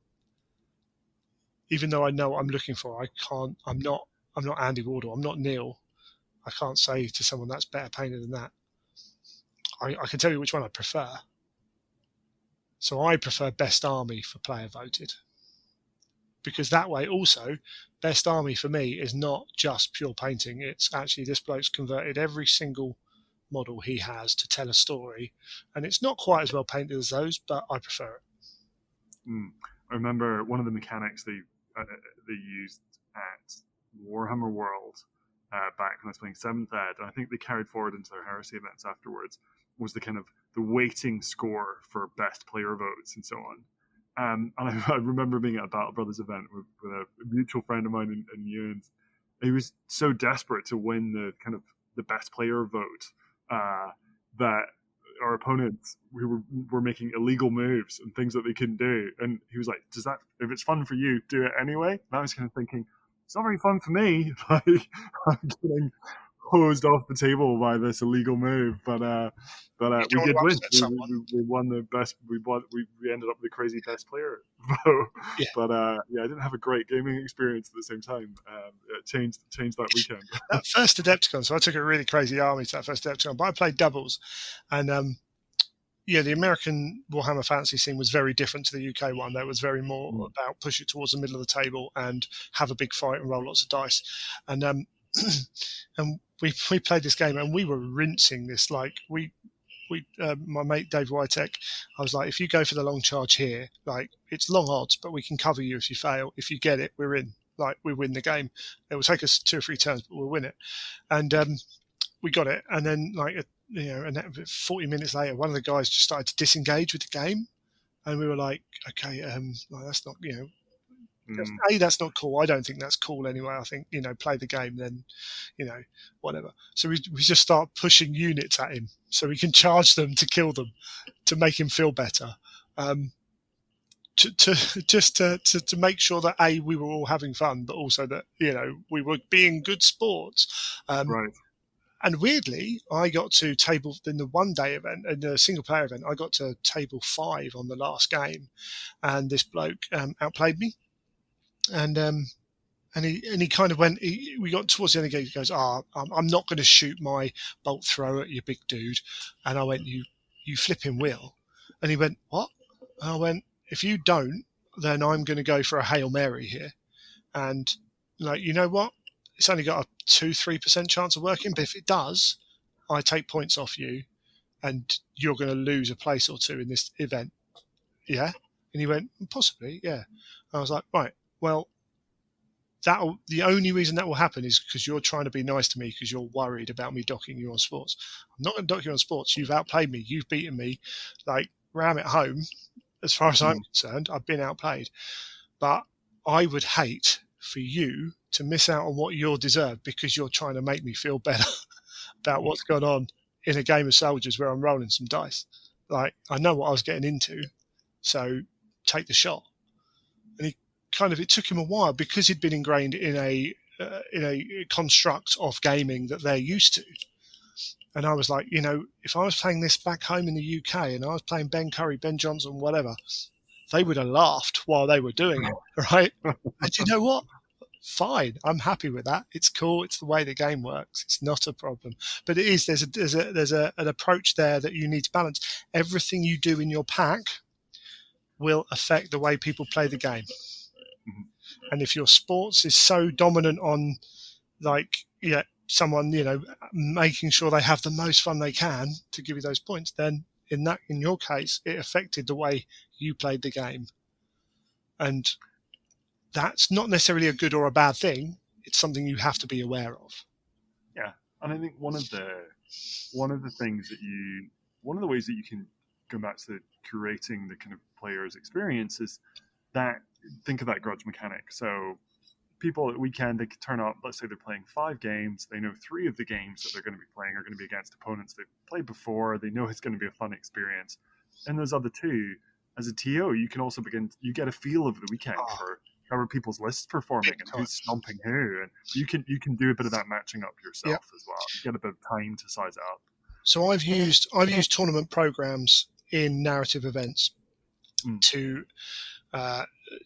basically using the chess scoring system so that players who are doing well will have more chance against other players who are doing well.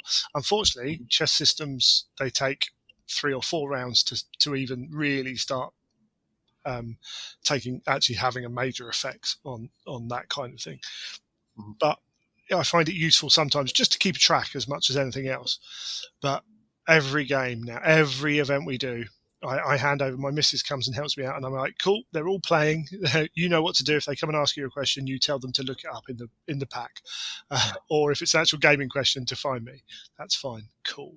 I then walk around the tables and I see who's playing, and also because a lot of players are known to me now, I know people's quirks when they're playing games. So I know that X player and Y player will not have a fun game no matter what, because their personality types just won't allow it to happen. So I keep them apart. And then I know that another player, like there's one player on the tournament scene who's well known. He gets very up and down with his Dark Angels, and I know that if he every loss is the worst thing to happen. So I know that actually I can put him against. I've got certain players who I know aren't necessarily that great at the game or don't bring a hard list, but I know will enjoy the game no matter what. So if I have someone who's struggling a bit over a weekend, I can say, go and play this player.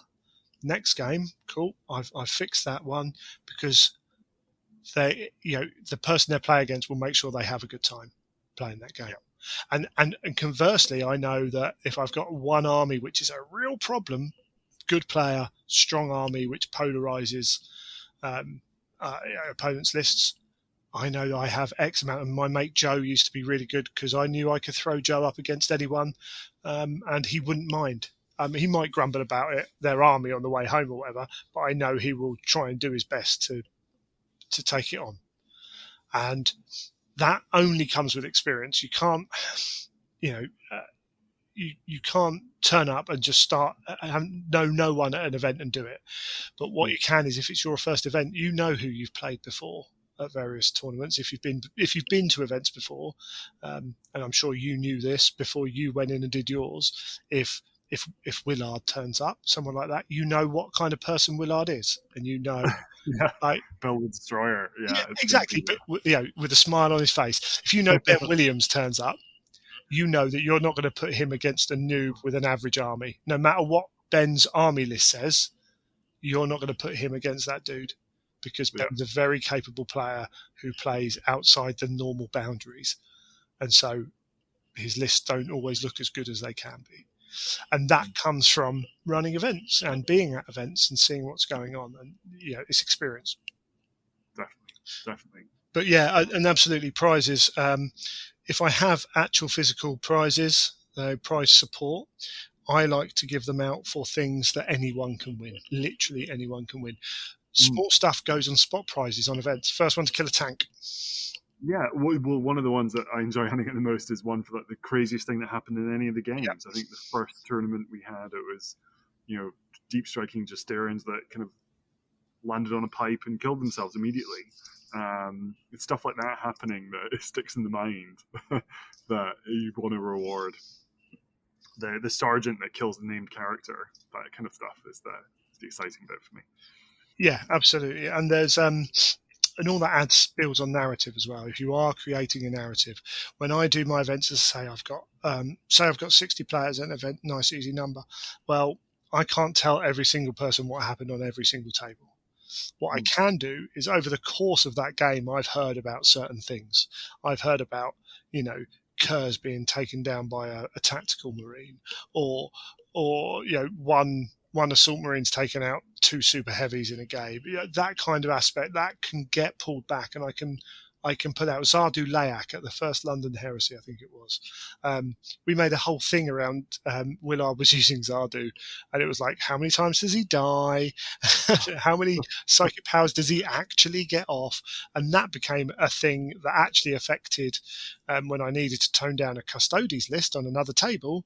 I made each of Zardu's sacrifices affect that Custodes last game, because you're picking up little bits of information across. There's stuff you can do that. And I mean, it didn't help in that one. We had degrading special characters in that one as well, which is something I quite enjoy. Where, that's an interesting one. Well, so prizes and things like that. I think prizes, awards for sure.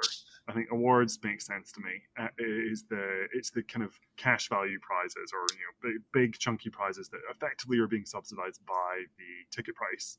Then I think we've kind of gone away from that because we're thinking, okay, actually, I'd rather just keep the costs down and get more people coming. Maybe I'm just British, but I just like, why am I'm paying an extra £5 on my ticket? And this isn't always the case, and it might not be the case, but either way, it's a perception. I'm paying an extra £5 on my ticket so that he can get a box or he can get a Spartan. Yeah, there's an interesting segue there, because one of the things that we've talked about in the past is sponsorship. Yeah. And it was something that we were running tiny events. So I thought, okay, sponsorship, that's something that big events like the LGT or Nova will do. Like, no one's going to be interested. But it's that kind of shy kids get no sweets. Like, why not ask? And we got in touch initially with the guys at GameNet. And I have to say, they were amazing. Like, they were so responsive, and they gave us real support. And we bought some trains through them using some of the proceeds from the first event. But they also gave us a ton of stuff for free, and we kind of pushed that on social media as well. But it was really encouraging, and yeah, I think anybody who's thinking of setting up a tournament, even if they're starting from scratch, go out and talk to people. All they can say is no, but often they'll say yes. Yeah, I need to get better at that, because there is that balance of that, and people like getting cool stuff. But again, it's how you put it out as well. Yeah, there's so much to talk about. I started to think, as we were talking there, I've had 3 or 4 ideas that have come into my head, but we've been going for over an hour, and we have. Life is calling me. So maybe we bring this up again. Maybe people can feedback, and I'll get you on again. And I'll tell you what, maybe we can have a question and answer session on events. I think it'd be interesting to pick it up once we get out of lockdown and we see how events shake out over the next sort of 6 to 9 months, because I think there's so much, certainly from my side, that I think looking across the community, there is so much demand to get out there. Big time. And I think there's always been lots of people who've been like too scared, too worried, too nervous about starting their own event, not understanding exactly what's required, or just not thinking they're well known enough. Is a classic one. I'm not well known enough to start events. It's like, well, you know what? When I started mine, neither was I really. When I, there are ways, there are benefits from being well known, in terms of, all my events are essentially an extension of my podcast. So yes, I can reach more people, and it's got something attached to it. But there are downsides to that as well. So I think if you've got any questions, then maybe we'll all collect them together, and you can come back on, and we can go through all that kind of stuff.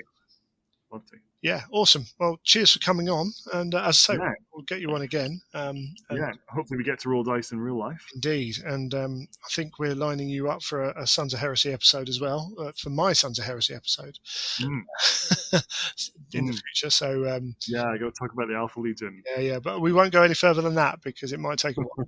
But we'll certainly do that. Cheers, Colin. Good to speak to you. What's a Geek Shield? Is it like a Breacher Shield? Not exactly. Geek Shield is an insurance service giving you hobby rewards along the way. We appreciate that life insurance is a bore, so we wanted to make things a little more exciting with rewards that matter to you. Cool, right? Okay, so why life insurance? I have feel no pain. Isn't that enough? Very different thing. Life insurance can be used to settle off your mortgage, help with raising your children, or cover your funeral costs. It's never going to save you, but it will save your loved ones from financial disaster. Here's what some of our customers have to say. Pete really will give his all to try and find a better policy for cheaper and give you vouchers. Why would you not do it? It's great to know I have security for my family. Of that, I am certain. Thanks to Geek Shield, my wife now questions if I'm still worth more alive. Thanks to Geek Shield, I get to murder my family in the name of the dark gods and get all the money. Yeah. So head over to geekshield.co.uk to book your free consultation today. Terms and conditions apply. Geek Shield is not a physical shield, nor will it save you from the primordial annihilator.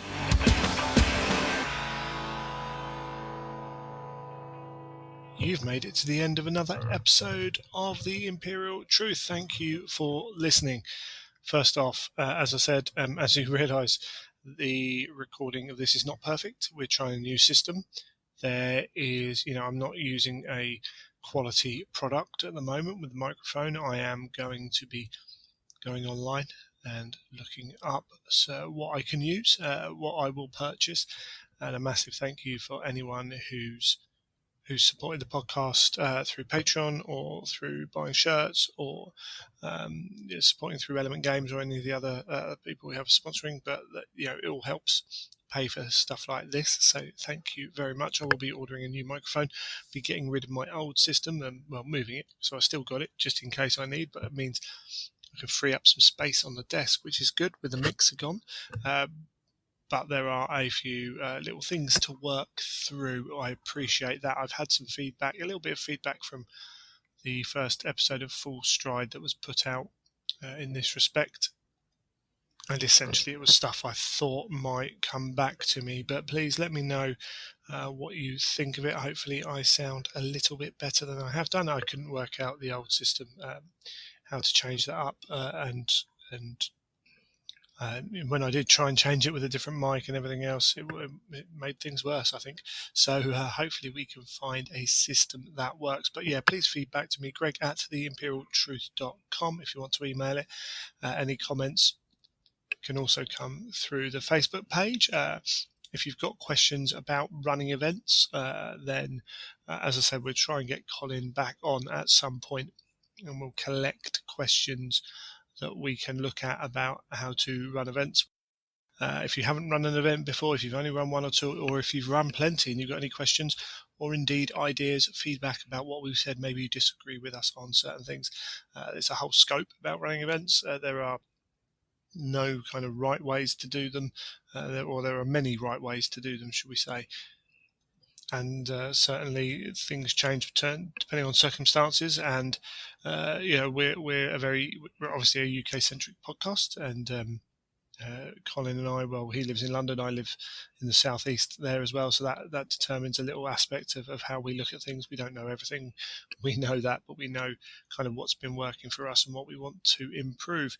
And there are lots of different types of events as well, and hopefully we'll see more innovation with that as well going forwards. So yeah, greg@theimperialtruth.com for any kind of feedback, and the Facebook page, Twitter, Imperial_Truth. I'm @ChildFang on Twitter and Instagram.